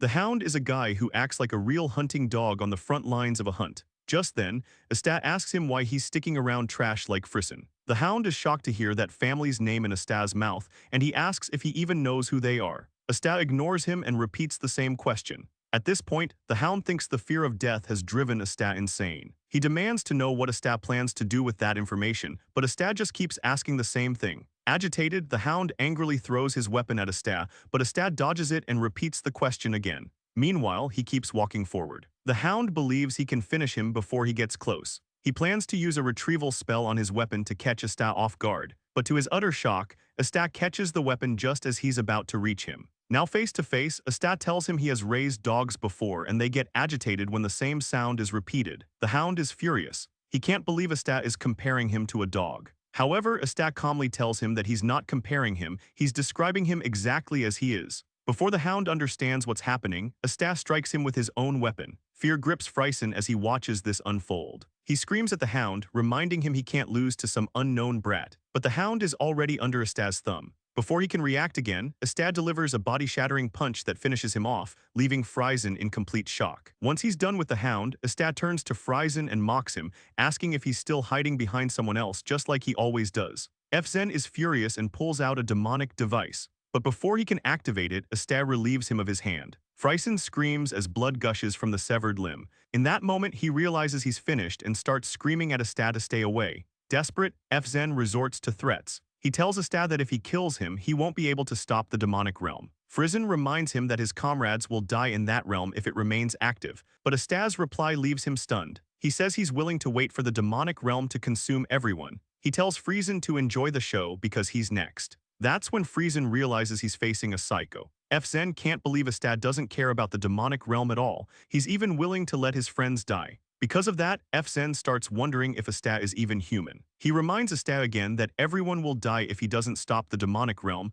but Astar calmly says he doesn't care. Friesen demands to know why. Astar suddenly dashes forward and tells him he doesn't care because the method is simple. Astar grabs his right hand and removes the artifact. Then he tells Friesen that he's not the only one who understands how the artifact works. Astar puts it on, places his hand on the core, and successfully dislodges the demonic realm. Friesen is left speechless. Astar tells him there's no way he could ever forget him. He mentions that Declan pinned a series of crimes on Friesen before having him executed. Preventing that was the reason Astar started chasing Friesen in the first place. Astar narrates how long he chased Friesen, to the point he nearly lost his mind. Even as the best tracker, he couldn't find Friesen. He admits Friesen was an incredible runner moving across the entire planet. Astar searched everywhere, leaving his hands soaked in blood. After chasing him for so long, he eventually tracked Friesen to the demonic realm. Without hesitation, Astar entered it. Monsters attacked him from every direction, and the demonic energy eroded both his body and mind. In the end, he still couldn't find Friss and he gave up. He crawled out of the demonic realm and was met by a troubleshooter who had been waiting outside.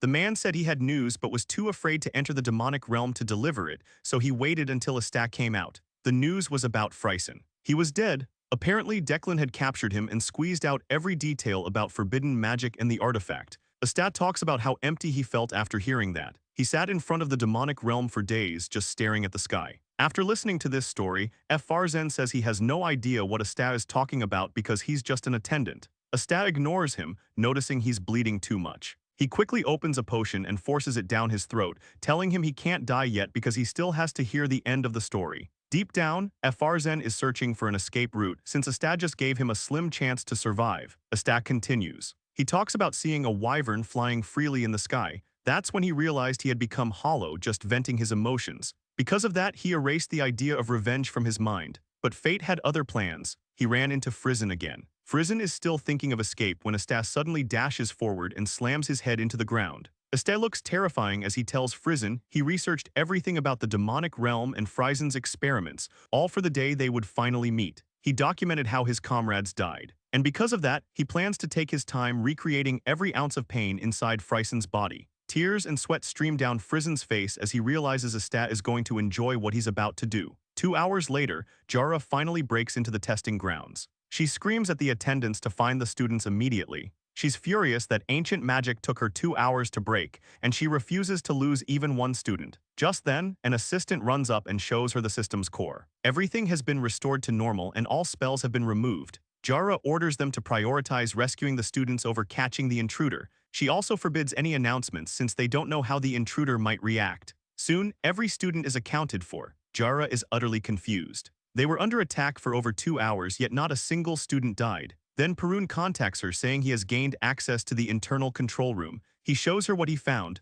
Jara is horrified. 2 mangled bodies lie inside the control room. She wonders who could have carried out something so brutal, and suddenly she remembers Asta's profile she reviewed the other day. Jara turns around and locks eyes with Asta. She can clearly see he's hiding something. Moments later, the headmaster arrives, saying he came as quickly as he could. Jra is shocked. He traveled all the way from the eastern outskirts of the continent so fast. The headmaster, however, is pleased that Jara handled everything efficiently. At the same time, he shows interest in the report she sent, claiming Asta was the one who dealt with the intruders in such a brutal way. Every mage has what's called a heart demon. It appears without warning, and most of the time it never ends well. Because Asta always followed orders in his past life as a troubleshooter, he never developed one. But his comrades' deaths through forbidden magic filled him with fury. He buried that rage, or at least he thought he did, until he ran into Frizen in the trial corridor, and everything he had bottled up exploded at once. Asta felt like he was carrying a bomb in his chest, ready to detonate at any moment. Now, a week after the incident, Asta believes it's the perfect time to begin absorbing the Crimson Fire secret tome. In his past life, he mastered a non-attribute secret art given to troubleshooters. But this is his first time learning an elemental art like Crimson Fire. That's why he carefully rereads the early stages over and over, while also checking the ending to make sure everything aligns. Although the primary mana circuits aren't that different from the Heavenly Origin technique, simply circulating mana through the Crimson Fire circuits only produces fire-aspected mana. That means the mental image must be maintained with precision. Asta activates the tome and begins absorbing the mana. A flame ignites in his heart and burns through his hands. After manifesting it, he moves on to compressing the spell. Soon, he realizes the toll on his body is far greater than when he uses non-attribute mana.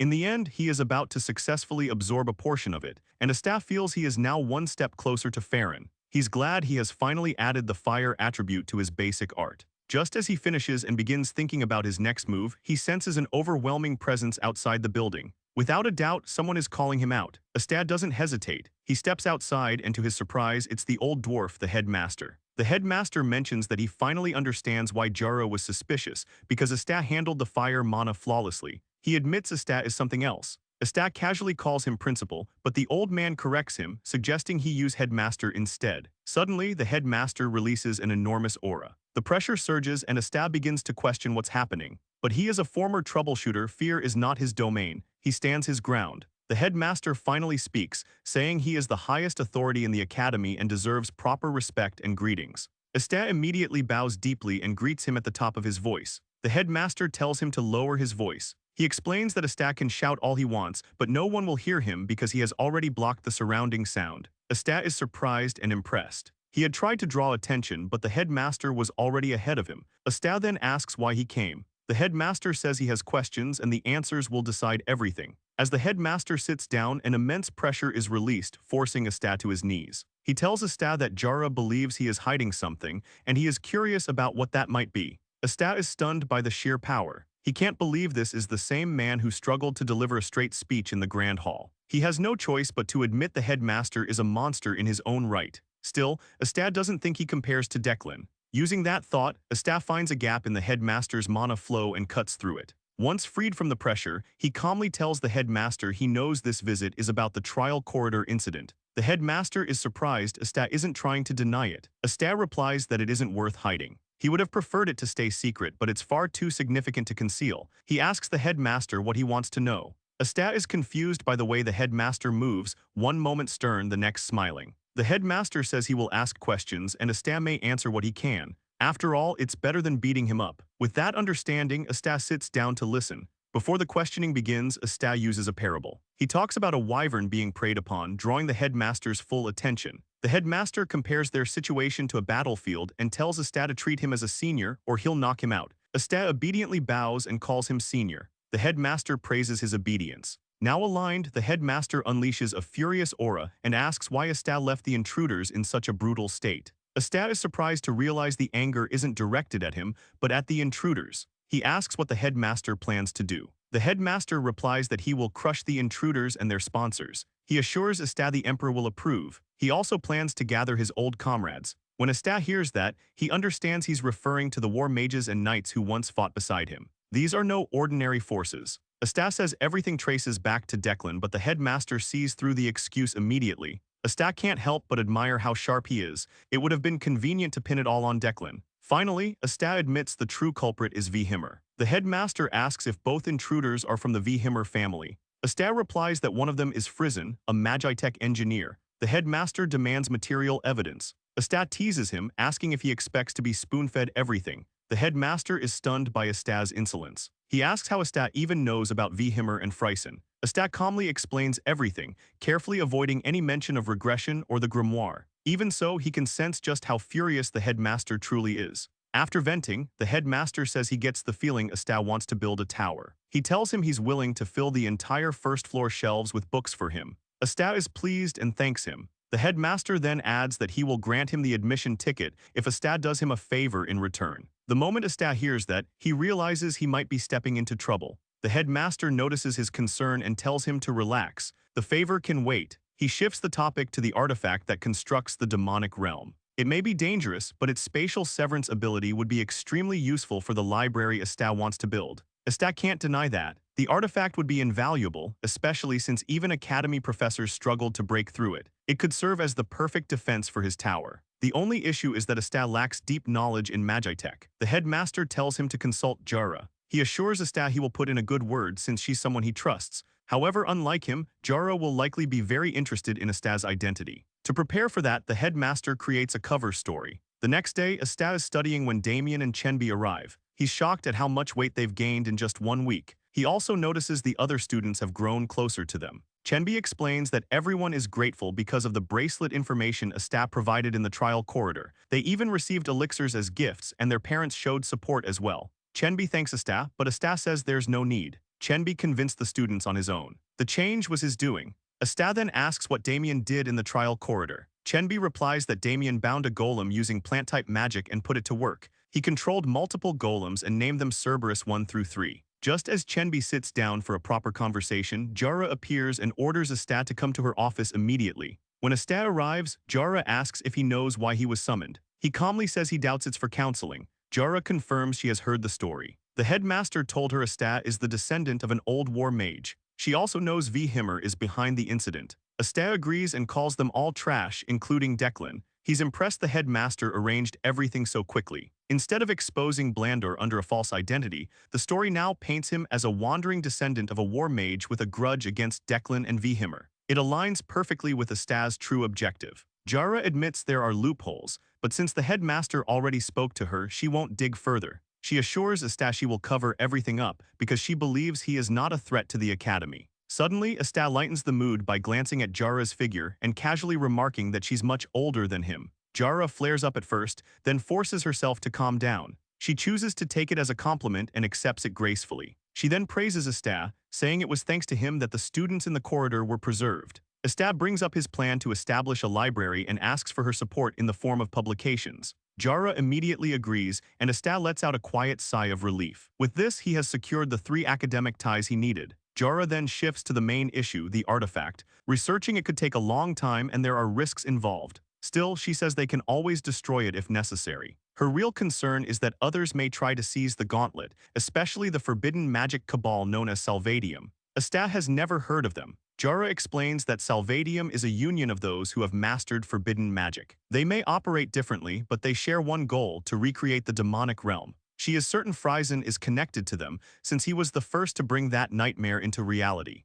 Since Frizen is dead, Jara warns Asta that the Cabal will come after him to recover the artifact. She explains they are persistent enough to rival Declan. There is every possibility he could die, even though she has no idea how strong he truly is. Hearing this only excites Asta. Instead of fear, the thought of fighting Salvadium brings him joy. He plans to hunt them down and drag them through hell. Jara is startled by the dangerous grin spreading across his face. Asta then pulls out the gauntlet and hands it to her, asking her to begin research immediately. Jara agrees. Suddenly, an assistant bursts into the room, panic written all over him. He announces that Farron, the head of House Declan, has just arrived at the academy. A wave of shock runs through Asta. The academy erupts into chaos. The headmaster orders everyone to prepare. Students are sent back to their dormitories, security is tightened, and tension fills the air. Headmaster Pun and Jara step forward to welcome Declan. This is the first time the headmaster will meet Farron in person, the man who became head of the family at just 30 due to his overwhelming achievements. It is also common knowledge that the family's atrocities only grew after he took power. Still, the headmaster refuses to judge him solely on rumors. What does irritate him is the fact that Farron rides into the academy. No matter how prestigious a guest may be, tradition demands they walk. Farron arrives before the trio and casually asks if it is time yet. The headmaster frowns and asks what he means. Farron mentions he heard about the attack on the trial corridor. The headmaster responds just as calmly, pointing out that nothing has been officially confirmed. He is furious that the Declan family is behind it, yet Farron acts completely unaware. Farron flashes a polite smile and claims he came to offer assistance. He opens his pocket space and reveals that he has already captured those responsible. Inside lie the severed heads of the attackers. He states that V. Himmer was the leader. Farron proudly adds that he eliminated V. Himmer and his children cleanly. From a rooftop, Asta watches the entire exchange. He is not surprised that Farron killed V. Himmer. What troubles him is the timing. The only person he told about V. Himmer and Declan was the headmaster, and now Farron appears the very next day. Is it coincidence, or is Farron simply that meticulous? Either way, Asta feels relieved. In this life, he finally has a chance to confront Declan, even if the gap between them is still vast. Days later, the academy slowly returns to normal. However, during his visit, Farron made another move. He announced plans to send a direct blood descendant of House Declan as an undergraduate. It is a classic hostage tactic, something only prestigious houses can afford. As if coordinated, the imperial house soon announces the enrollment of the third princess. Though this will happen next year, Asta already senses the storm forming. To lift morale, the Academy organizes the Pistoniki Festival, a victory celebration honoring students mobilized during times of war. Asta believes the Academy is equating the trial corridor incident to wartime, a convenient way to ease tension. To sweeten the mood, alcohol is permitted. Even Damian shows interest in drinking with mercenaries. An announcement soon echoes through the grounds. The award ceremony is about to begin. Students who wish to attend are told to gather in front of the Sage Hall. Damian has no interest, but Asta drags him along. He is eager to claim his reward. After the headmaster's speech, the award presentation begins. Names are called one by one. First is Dahlia, then Damian, followed by Evelyn, then Chenby, and finally Asta. As the five walk onto the stage, Asta quietly wonders what Evelyn did to earn an award. He doesn't remember anything about her from his previous life, which unsettles him. Still, she must have done something significant during the trial corridor incident. When Asta's turn comes, the headmaster personally presents him with a top-grade elixir inside an elegant box. After the ceremony, Asta and his friends roam the academy, enjoying the festival until night falls. Brilliant fireworks explode across the sky, capturing everyone's attention. Though Asta thinks it's a waste of money, he silently vows to launch something even grander on the day he builds his library. He imagines standing atop his tower, overlooking the world below. He plans a week-long festival, followed by a sage ascension ceremony. The next morning, a white owl delivers a message from the headmaster. He is to meet at the usual place. Without hesitation, Asta dives out the window and heads toward the designated location. It is an abandoned building once used by troubleshooters, the perfect place for private discussions. Inside, Asta notices the headmaster has cleaned it up. After settling in, Asta asks why he was summoned so early. The headmaster reminds him of the favor he owes. Only then does Asta remember he traded a favor for the library pass. The headmaster claims the task is simple. He wants Asta to deliver a letter to an old friend. Even before taking the letter, Asta knows it won't be simple. He asks for the destination. The headmaster tells him to go to the Hammer and Great Forest where the target is hiding. Asta is stunned. The forest has been preserved since ancient times, filled with monsters and rare magical materials. Finding someone there is no small task. The headmaster teases him, saying others live there too. He only needs to check a few base camps. As Asta prepares to complain about the danger, the headmaster interrupts, saying he forgot to mention something. He places a list in front of Asta. Asta is speechless. Every item listed is rare and incredibly expensive. The headmaster casually asks what Asta was about to say. Asta swallows his complaints and accepts the mission immediately. The reward is far too generous to refuse. Lately, the compensation he's received has been overwhelming. He even secured an Era Workshop artifact production voucher, a privilege so prestigious that even noble houses must wait their turn. There is no way he can decline now. The headmaster explains he originally planned to summon his friend back to the academy. With the demonic realm incident and Declan's interference, he believes it is finally time to request his comrade's help. However, the man claims to be handling personal matters. That is why Asta must go and assist him. Before leaving, Asta manages to negotiate even more compensation. Afterward, he reflects on his next step. He initially planned to increase his mana capacity using the top-grade elixir, but now he has 3. There is no need to focus solely on capacity. Instead, he decides to pursue a technique inspired by knights who reinforce their bodies with ether. The technique is called monoli. It allows someone like Asta to surpass the physical limits he once had as a troubleshooter. He is thrilled. Not only is he a mage, he is about to gain abilities similar to a knight. Without wasting time, Asta sits down and absorbs one of the top-grade elixirs. He follows his breathing technique, but this time he pours every drop of mana into his body. The energy seeps into every joint, every muscle fiber, every nerve. Within a minute, his body begins to burn intensely under the firebrand's power. However, he manages to keep his focus and push past the first limitation. He moves carefully, circulating mana through his entire body instead of restricting it to the mana circuits. Once that stabilizes, he injects the mana directly into his muscle fibers, forcing his body to its absolute limit. The pain is overwhelming. It feels like his flesh is being torn apart from the inside. For a moment, he considers stopping, but he keeps going. He squeezes out the very last strand of energy in his body, and in the end, he succeeds in acquiring monoli. Not only that, he feels like he has surpassed his original goal. His durability still cannot perfectly support the output, yet he is confident that with reinforced flesh alone, he would not lose to a knight. Once his body fully matures, he knows he will become a serious problem for them. Asta then decides to test his regeneration. He slices his own skin and waits. In his past life, a wound like this would take about 15 minutes to close. But this time, the injury seals almost instantly. It is absurd, troll-level regeneration. Asta stares in disbelief. Somehow he has gained an unexpected bonus. He realizes that if he were to combine this with the healing light tome from WGI, he might become nearly invincible like Damian, the monster of Blandor. Just then, he notices a faint trace of mana lingering in the droplet of blood on the floor. He attempts to control it. To his surprise, the blood emits a bright glow. His blood reacts to mana. If he can properly acquire the Blandor family's healing art, it would take him even further. The tome contains a proliferation formula for regenerating flesh and blood. For a brief moment, Asta considers speaking to WJI about it. He immediately discards the idea. He wants nothing to do with that man. Instead, he decides to speak with Lance. She is scheduled to visit soon for a parent consultation. Not long after, Lance arrives. She expresses her relief that both Asta and Damian are safe. She asks if there were any problems, but Damian assures her he is perfectly fine. Lance then delivers a message from Gamo regarding the Blandor Inner Lake construction and statue design Damian proposed earlier. She admits the proposal was detailed, but Gamo does not approve. Damian is visibly shocked. He had been excited about it. Lance quickly adds that there is still a chance. If Damian places within the top 16 overall in the Academy's midterm evaluation, she will have leverage to negotiate with Gamo on his behalf. The moment she says this, Asta immediately understands her strategy. Lance reassures Damian that he does not need to worry. He has Asta and Chenbi to support him. She then turns to the two of them and promises generous rewards if they help Damian succeed. Asta realizes he has been cornered, but he has no choice. He needs the proliferation formula and Lance is the key. With that in mind, Asta confidently assures her that he will help.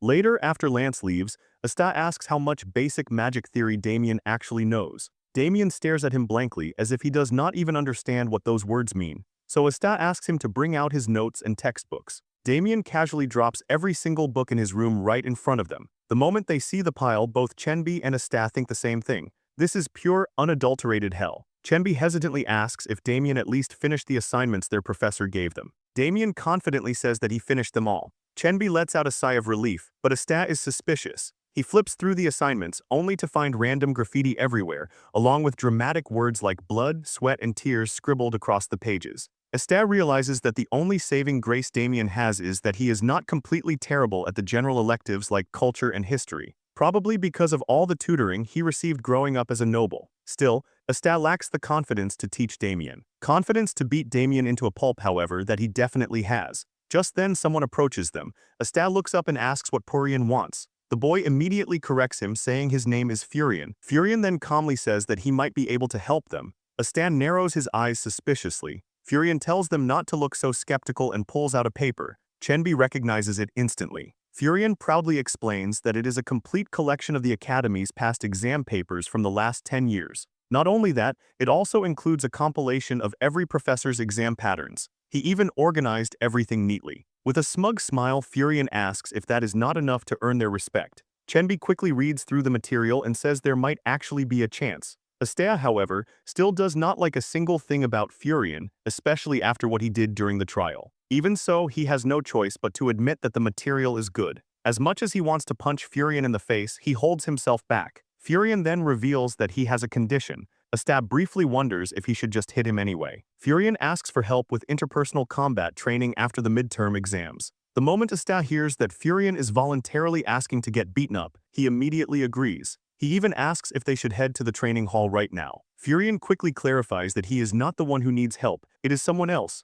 Astea asks what that means. Furion offers to explain and asks Astea to follow him outside the academy while they walk. After a while, Astea asks how far they still have to go. Furion keeps repeating that they are almost there. Soon, they find themselves deep inside the back alleys. Astea is seriously starting to consider punching Furion, but then they finally arrive, a private training ground. Looking around, Astea can only think one thing. These people clearly have a lot of money to burn. Furion announces that they have arrived. There, they see Dahlia training. Furion quietly whispers to Dahlia, asking if she is really sure Astea is someone worth learning from. Dahlia immediately tells Furion to stop. She firmly says that she is not going to borrow the power of her family just to grow stronger. Then she turns to Astea. She says that she is asking him instead. Astea listens, then calmly says that he needs one more thing from this deal. He asks Dahlia to give him Furion. He wants to use Furion to tutor Damian. Dahlia pauses to consider it. Furion immediately protests, asking if Dahlia is seriously falling for such ridiculous nonsense. He reminds Astea that Dahlia has already paid him with the study materials.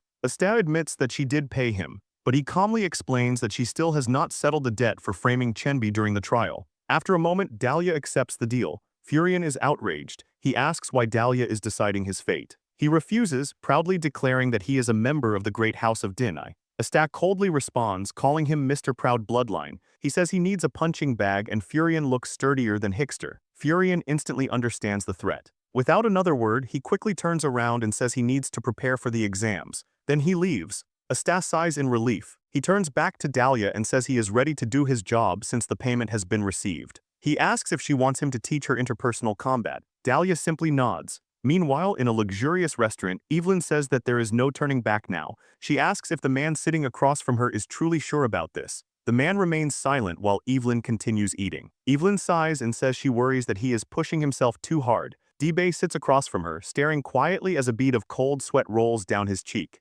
Evelyn continues speaking. She explains that because of a certain incident during the trial, her customers have been complaining non-stop. She could not even acquire a single bracelet from the event because of someone. D-Bay lowers his head and admits that he has no excuses for what happened. Evelyn then casually mentions that she heard a rumor. Apparently, the questions for the midterm evaluations will be finalized by next week. D-Bay looks surprised and asks if she is telling him to steal the exam papers. Evelyn gasps dramatically, asking when she ever suggested something so dangerous. She calmly explains that she merely told him about her business problems and hoped he might help her with them. With a chilling look in her eyes, she asks if D-Bay understands what she is implying. D-Bay remains silent. Evelyn takes his silence as agreement. She slides a piece of paper across the table and tells him he might want to visit that place. There is someone there who excels at this kind of work. Finally, she tells him to hurry up and finish his meal.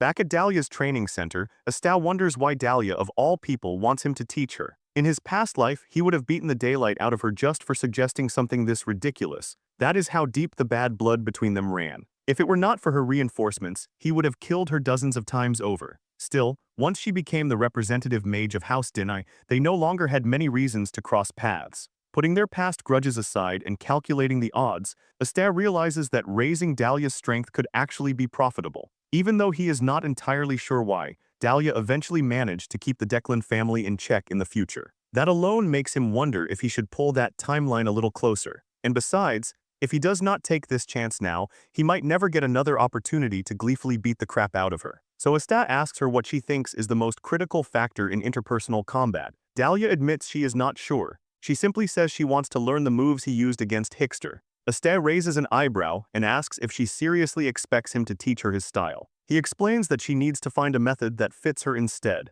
Then he asks her to imagine a fight between a Class 8 mage and a Class 9 mage. He asks which one would win. Dahlia immediately answers that the Class 8 mage would win. Astea shakes his head and tells her she is wrong. According to him, the one who wins is simply the guy who bashes the other guy's head in first. Confused, Dahlia asks what he means. Astas suddenly points his finger, casts a mana bullet, and fires it. He calmly says it is called the first to strike rule. Later that evening, while walking back to the dorms, Astak cannot believe how quickly time passed. If he keeps beating Dahlia up the way he did today, he figures she will grow just fine. Then he wonders what Damian is doing. At that moment, he notices D-Bay walking somewhere nearby. Astas smirks and quietly calls him 310 gold. Meanwhile, D-Bay is lost in thought, wondering what he has got himself into. He has to steal the Academy's exam papers. He knows he cannot walk away from this now. If he refuses, Evelyn has the power to crush him completely. Still, he forces himself to see the situation differently. What Evelyn really wants from this is connections to the nobility. And if he handles the job perfectly, he could become that connection. Last time he failed because of some nobodies getting in his way, but this time he promises himself things will be different. All the while, he fails to notice that Astat is quietly following him. D-Bay soon enters a tea house. A waiter approaches and politely asks what he would like to order. D-Bay asks for something called dragon horn tea. He requests it to be served steaming hot but frozen. The waiter nods calmly and says he understands before leaving. This is the place Evelyn told him to visit. Even so, saying that ridiculous code phrase still leaves him feeling embarrassed. The waiter soon returns and casually remarks that D-Bay looks a bit flustered by the atmosphere. He explains that many people are surprised when they come here. When they hear the name Shadow Broker, they usually imagine some secret underground hideout. But as D-Bay can see, no one would ever suspect that a place like this is actually a black market front. Then the waiter asks what business D-Bay has with them. D-Bay immediately says he came to acquire the exam papers for the Academy's first-year basics class. The waiter nods and says that they just happen to know someone who has expressed interest in selling them.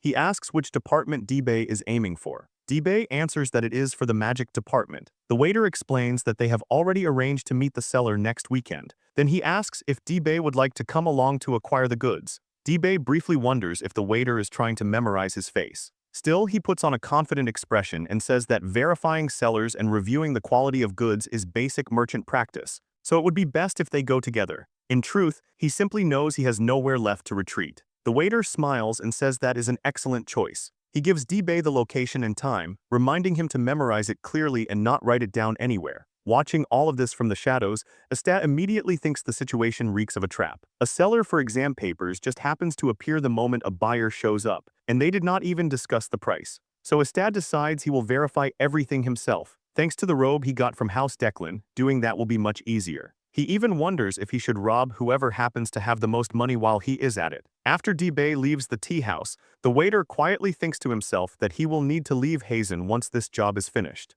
Selling stolen Academy exam papers is bound to become dangerous. Just then, a cold voice suddenly speaks behind him. It asks if the waiter has stopped accepting customers. The waiter is startled. He never sensed anyone approaching. But the moment he sees the robe the man is wearing, he immediately understands. The visitor is a red jade from House Declan, one of the elite mage units of the Declan family. Astat calmly tells the waiter to stop the clumsy acting and skip the useless code words. He says he came here looking for a spatial bag. The waiter wonders if he is referring to Callahan's spatial bag, the one that disappeared after Callahan died. He quickly says they have never seen such an item. Astat then asks what the waiter was discussing earlier with that kid. He mentions that D-Bay looked rather suspicious. The waiter hesitates, unsure how he is supposed to handle this. Suddenly, Astat slams his hand on the table. He tells the waiter to quiet down, saying the sound of gears turning in his head is far too loud. Terrified, the waiter realizes that Astat is not a normal Declan mage. He quickly says he will tell him everything he wants to know.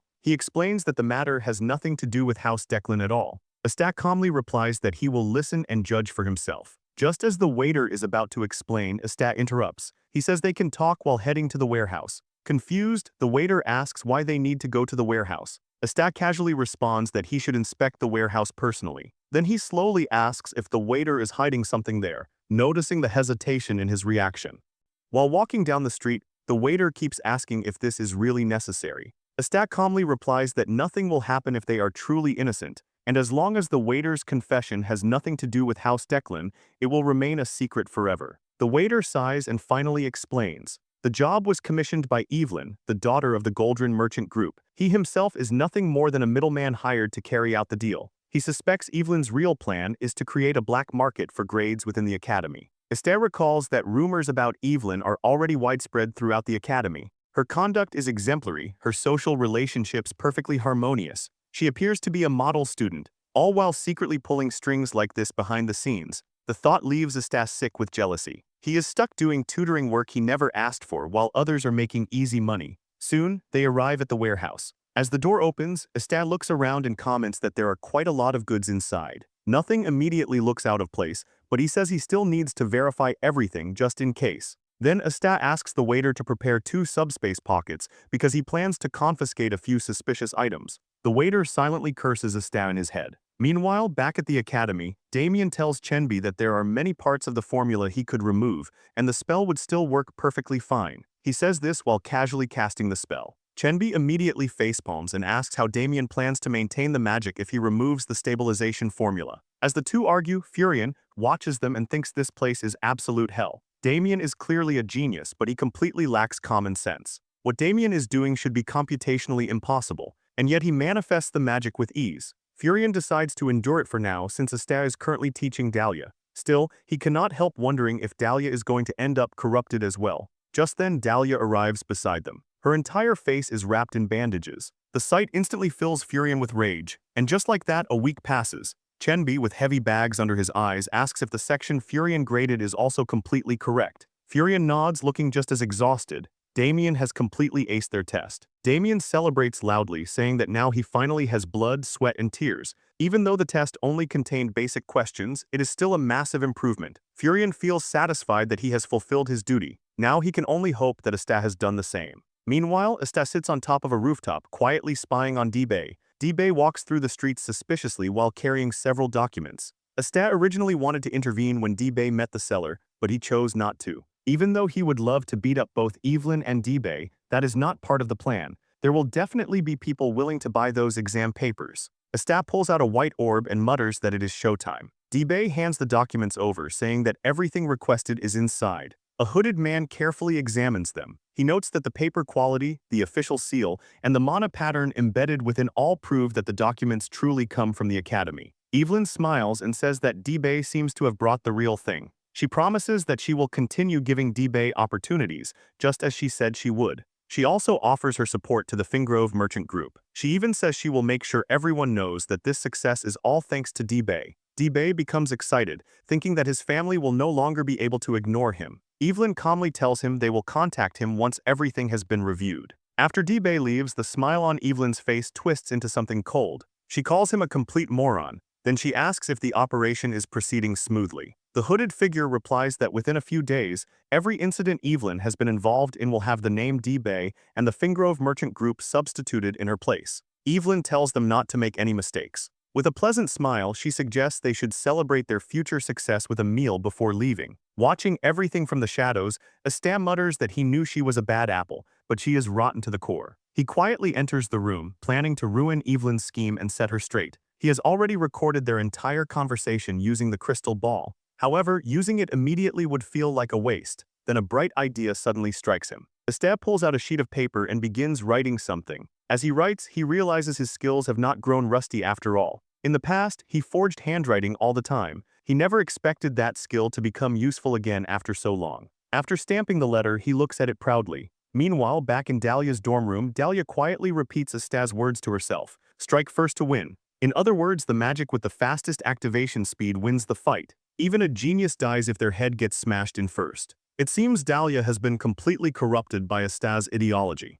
A few days later, after the exams end, the professors ask the students in the back rows to collect the papers and bring them to the front. After that, while the students are discussing the answers, one student confidently starts listing all the correct ones. His friends immediately ask if he secretly studied for the exam behind their backs after spending the entire week fooling around. The green-haired student shrugs and says that simple tests like this are easy to pass just by attending class. He tells them they should pay more attention during lectures. The others begin wondering if he was actually a genius all along, or if he had secretly been attending tutoring sessions. From the back of the room, Evelyn watches with a satisfied smile, thinking the transaction was a complete success. Demanin von Haramir, the eldest son of Viscount Haramir, was one of her customers. His family controls the kingdom's primary grain reserves, and securing priority bidding rights for those grain fields in exchange for the exam leak had been a masterstroke. She currently has 4 of these deals running at the same time, and the others are expected to pay out just as generously. Just as she is celebrating internally, a teaching assistant suddenly barges into the room and starts looking around. Evelyn's heart sinks as she notices D-Bay entering behind him, along with two of her other clients. The assistant then calls out Demonen's name as well, telling him to follow them because the headmaster is waiting. Evelyn begins wondering what exactly is happening. The next morning, all first-year students are ordered to assemble in the grand hall for an emergency briefing. Students whisper among themselves, wondering what this is about. Apparently, there are rumors of a massive cheating scandal. Evelyn tries to figure out who could have leaked it. She was extremely careful not to leave behind a single trace. Maybe it was D-Bay, but she doubts he would be reckless enough to do something like that. A teaching assistant steps forward and asks the students to quiet down. After hearing the rumors circulating, he decides to clarify the situation for those still in the dark. Several students have been caught engaging in academic dishonesty. The hall instantly erupts with gossip again. The assistant continues, explaining that the primary instigator has been identified as D-Bay along with 4 accomplices. All 5 of them will be expelled, and the academy will also pursue full financial restitution. He then adds that this scheme was not uncovered by the faculty, but by a student with an unshakable sense of justice. He points directly at Evelyn and asks her to step forward. The students burst into cheers. Evelyn quickly protests, saying it was not her. The crowd laughs and tells her not to be so humble. They say she earned the right to be proud of exposing the cheating ring. Evelyn laughs nervously, completely confused about what is happening. Inside her head, everything feels like it is collapsing. Meanwhile, from the back of the hall, Exter claps slowly with a grin. He had just destroyed the trust between Evelyn and her merchant clients. 1 week passes. The exam rankings are finally posted. Damian and Chenbi rush out of their dorms and sprint toward the results board. Damian's result appears first, ranked 18th. Both of their hopes instantly shatter. Exter calmly tells them to relax. He explains that the results of the cheating students have not yet been removed from the list. Just then, one of the teaching assistants arrives with a new printed sheet and replaces the board. Hope returns to Chenbi and Damian's eyes. This time, Damian's true rank is revealed, 16th place. They immediately celebrate. Meanwhile, Exter is already thinking about his reward. After everything he went through to teach that multiplication formula,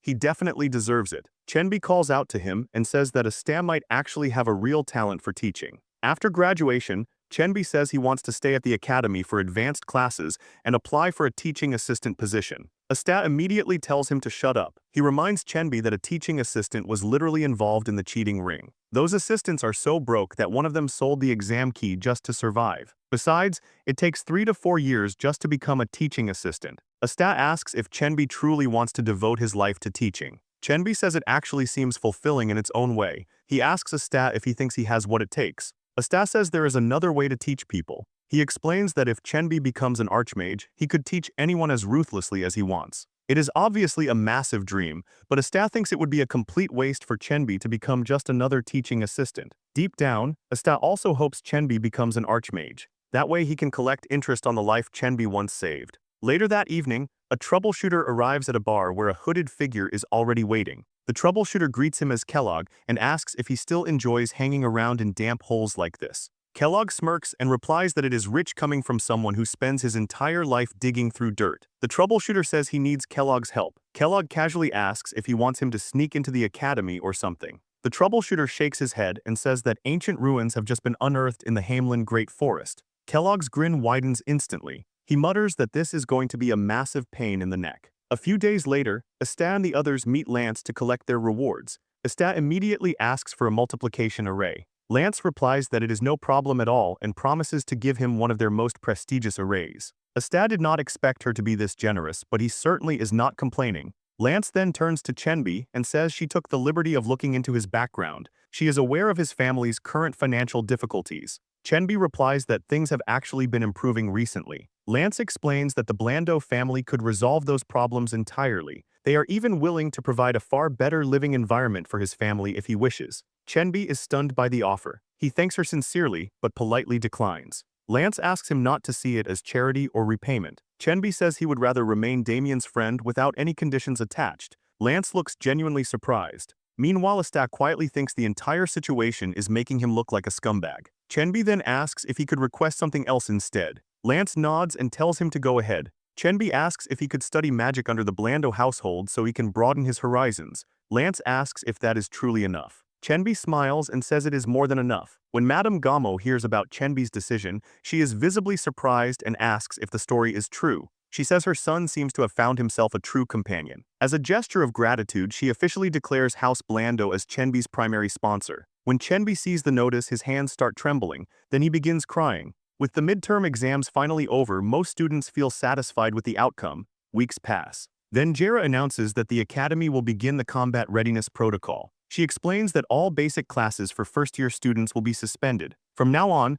the entire curriculum will focus exclusively on practical anti-personnel combat training. However, attendance will be strictly voluntary. Arzan asks what she means by voluntary. Jera calmly says it means exactly what it sounds like. Students can attend the drills or choose their own path. They may even return to their family estates to undergo private training. For those who remain, the faculty will reinforce the academy with a large number of active-duty Imperial Grade 5 mages. Estat immediately feels that something is wrong. The academy would never overhaul its combat schedule on a whim. The professors are clearly hiding something. A change this large must have come from the very top. That evening, one of the headmaster's aides approaches Estat with a message mentioning 8 o'clock. Estat heads to their usual meeting place. But when he arrives, it looks completely different from before. There is even a concealment barrier covering the abandoned warehouse. Since the location is now safe, Estat decides it is the perfect place to test the multiplication array. Using a single drop of blood as a test subject, he multiplies it again and again, creating a cluster of floating blood orbs.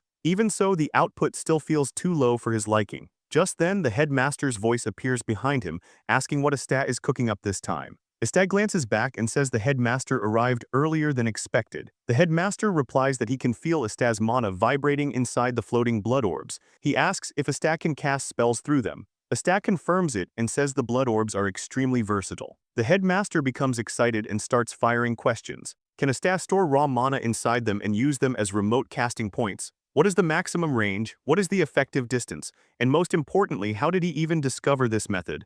Estat suddenly smiles. He says he will give a full explanation later, but first he wants to ask for a small favor. Standing in the middle of the floating blood orbs, the headmaster sighs and says Estat has some nerve asking him to be a practice dummy. Inside his head, Estat thinks this is perfect. He just acquired the ultimate high-tier sandbag. Estat tells the old man not to forget to brace himself. The headmaster laughs and says Estat could struggle for a century and still never touch a single hair on his head. Then he tells Estat to get on with it. Estat focuses, compressing the mana inside the blood orbs to their absolute limit. The headmaster's expression shifts in surprise as he calls Estat a crazy brat. Estat calmly mutters one word: explosion. All the blood orbs detonate simultaneously. Looking at the rising dust cloud, Estat mutters that the yield feels a little underwhelming. The headmaster calmly steps out of the smoke and demands that Estat explain where he truly came from. With a serious expression, he says he always knew Estat's mana control was unusually refined for someone his age, but this goes far beyond talent. It simply does not make sense.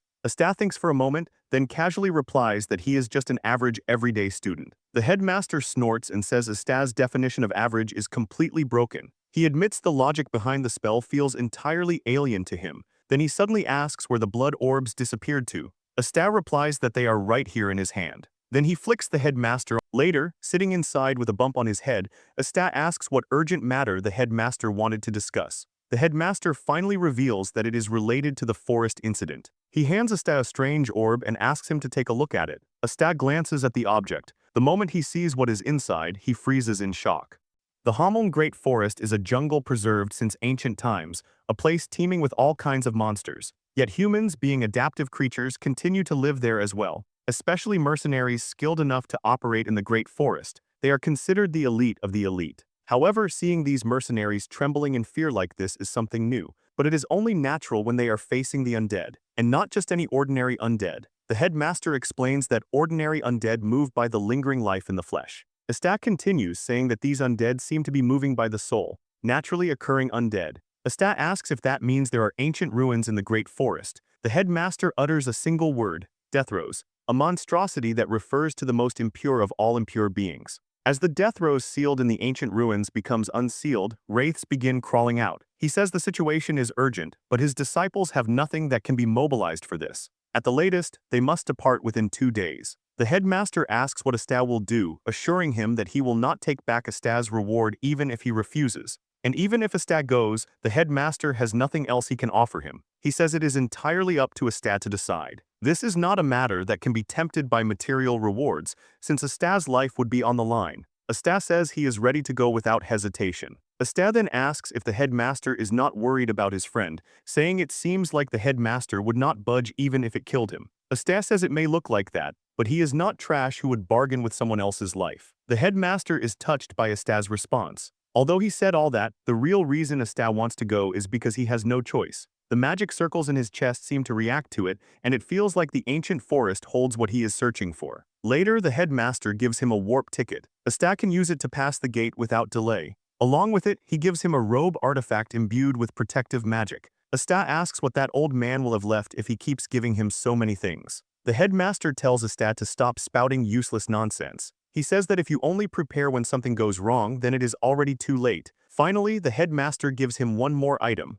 a mask. He says it is a token of the new moon. Yuri asks what it is for. The headmaster explains that Asta obviously needs to hide his identity, either with perception-blocking magic or a mask. But if he tries that in front of the headmaster's friend, he would be killed without even realizing it. The headmaster then says he will take care of Asta's academic matters, but he asks what Asta plans to do about the Blandor family. Asta says he will handle it himself. He will simply leave a letter saying that he is going away to train and asking them not to look for him. After reading the letter, Damian says that he wants to train as well and demands to go outside. At Greentown, a city adjacent to the Hameln Great Forest, mercenaries carrying supplies complain about the monsters and about the Imperial Knights who do nothing. They say the knights only collect huge amounts of tax while watching the mercenaries do the work from across the river. Meanwhile, inside a bar, sitting alone in a corner, a young mage wonders what he is supposed to do now. His master had said that an old friend of his would help him since they owed each other a debt. Although that friend would not come personally, he would send people instead. While he is thinking about it, a scary-looking man arrives in front of him and asks if the mage has given his advice any thought. The mage begs the man to spare his life. He says that going into the Hameln forest is no different from being told to die. The kid calls him Mr. Rayleigh and reminds him that the contract was simply to travel back and forth between the 4th base camp and Greentown. He asks if he had not already paid 4 times the usual rate as a hazard bonus, along with a down payment. He asks if Rayleigh is asking to void the contract now. Rayleigh says he understands that the mage must also be in a difficult position. But how is he supposed to find a pathfinder now? While apologizing, Rayleigh says that his own life is more precious to him. Besides, rumors say a monster wave could arrive at any moment. Rayleigh looks at the troubled expression on the mage's face and smirks, thinking he is almost there. In his mind, he wonders if this mage is crazy for traveling back and forth from the 4th base camp. Since he has to leave anyway, he figures it would be better to travel with a skilled mage. He could make a nice profit along the way. And once he gets away from this mage, who clearly looks like a pushover, he could disappear to some countryside and live comfortably like a landlord. Just then, he notices someone walking toward them. The mage asks who Asta is. Asta ignores the question and asks the mage what his name is. The mage says his name is Oberon. Asta asks if Oberon's master is named Liheim. Oberon says yes. Asta says it is good that he found the right person immediately. The guide asks if Asta is the one who was supposed to arrive. The guide then offers to give them a map of the Great Forest. He says he is doing this because he does not have the courage to risk his life, but he is still handing over a map that is as valuable as his own life. Oberon says he understands and that they will go on their own. The guide turns around and prepares to leave. But suddenly, Asta tells the man not to move another step. Asta warns the guide to stop messing around and tells him to sit down. He says the man has 1 second before he dies by Asta's hand. The guide asks what this means. Asta says time is up. He dashes toward the guide and starts hitting him. The man falls to the floor immediately, but Asta keeps punching him. He asks if the guide did not understand what he said while relentlessly beating him. Meanwhile, Oberon watches in shock, wondering if they can truly defeat the Death Rows like this. Well guys, that's the end of the video. If you like this video, comment next part in the comment section. Also subscribe to the channel, hit the bell and like the video.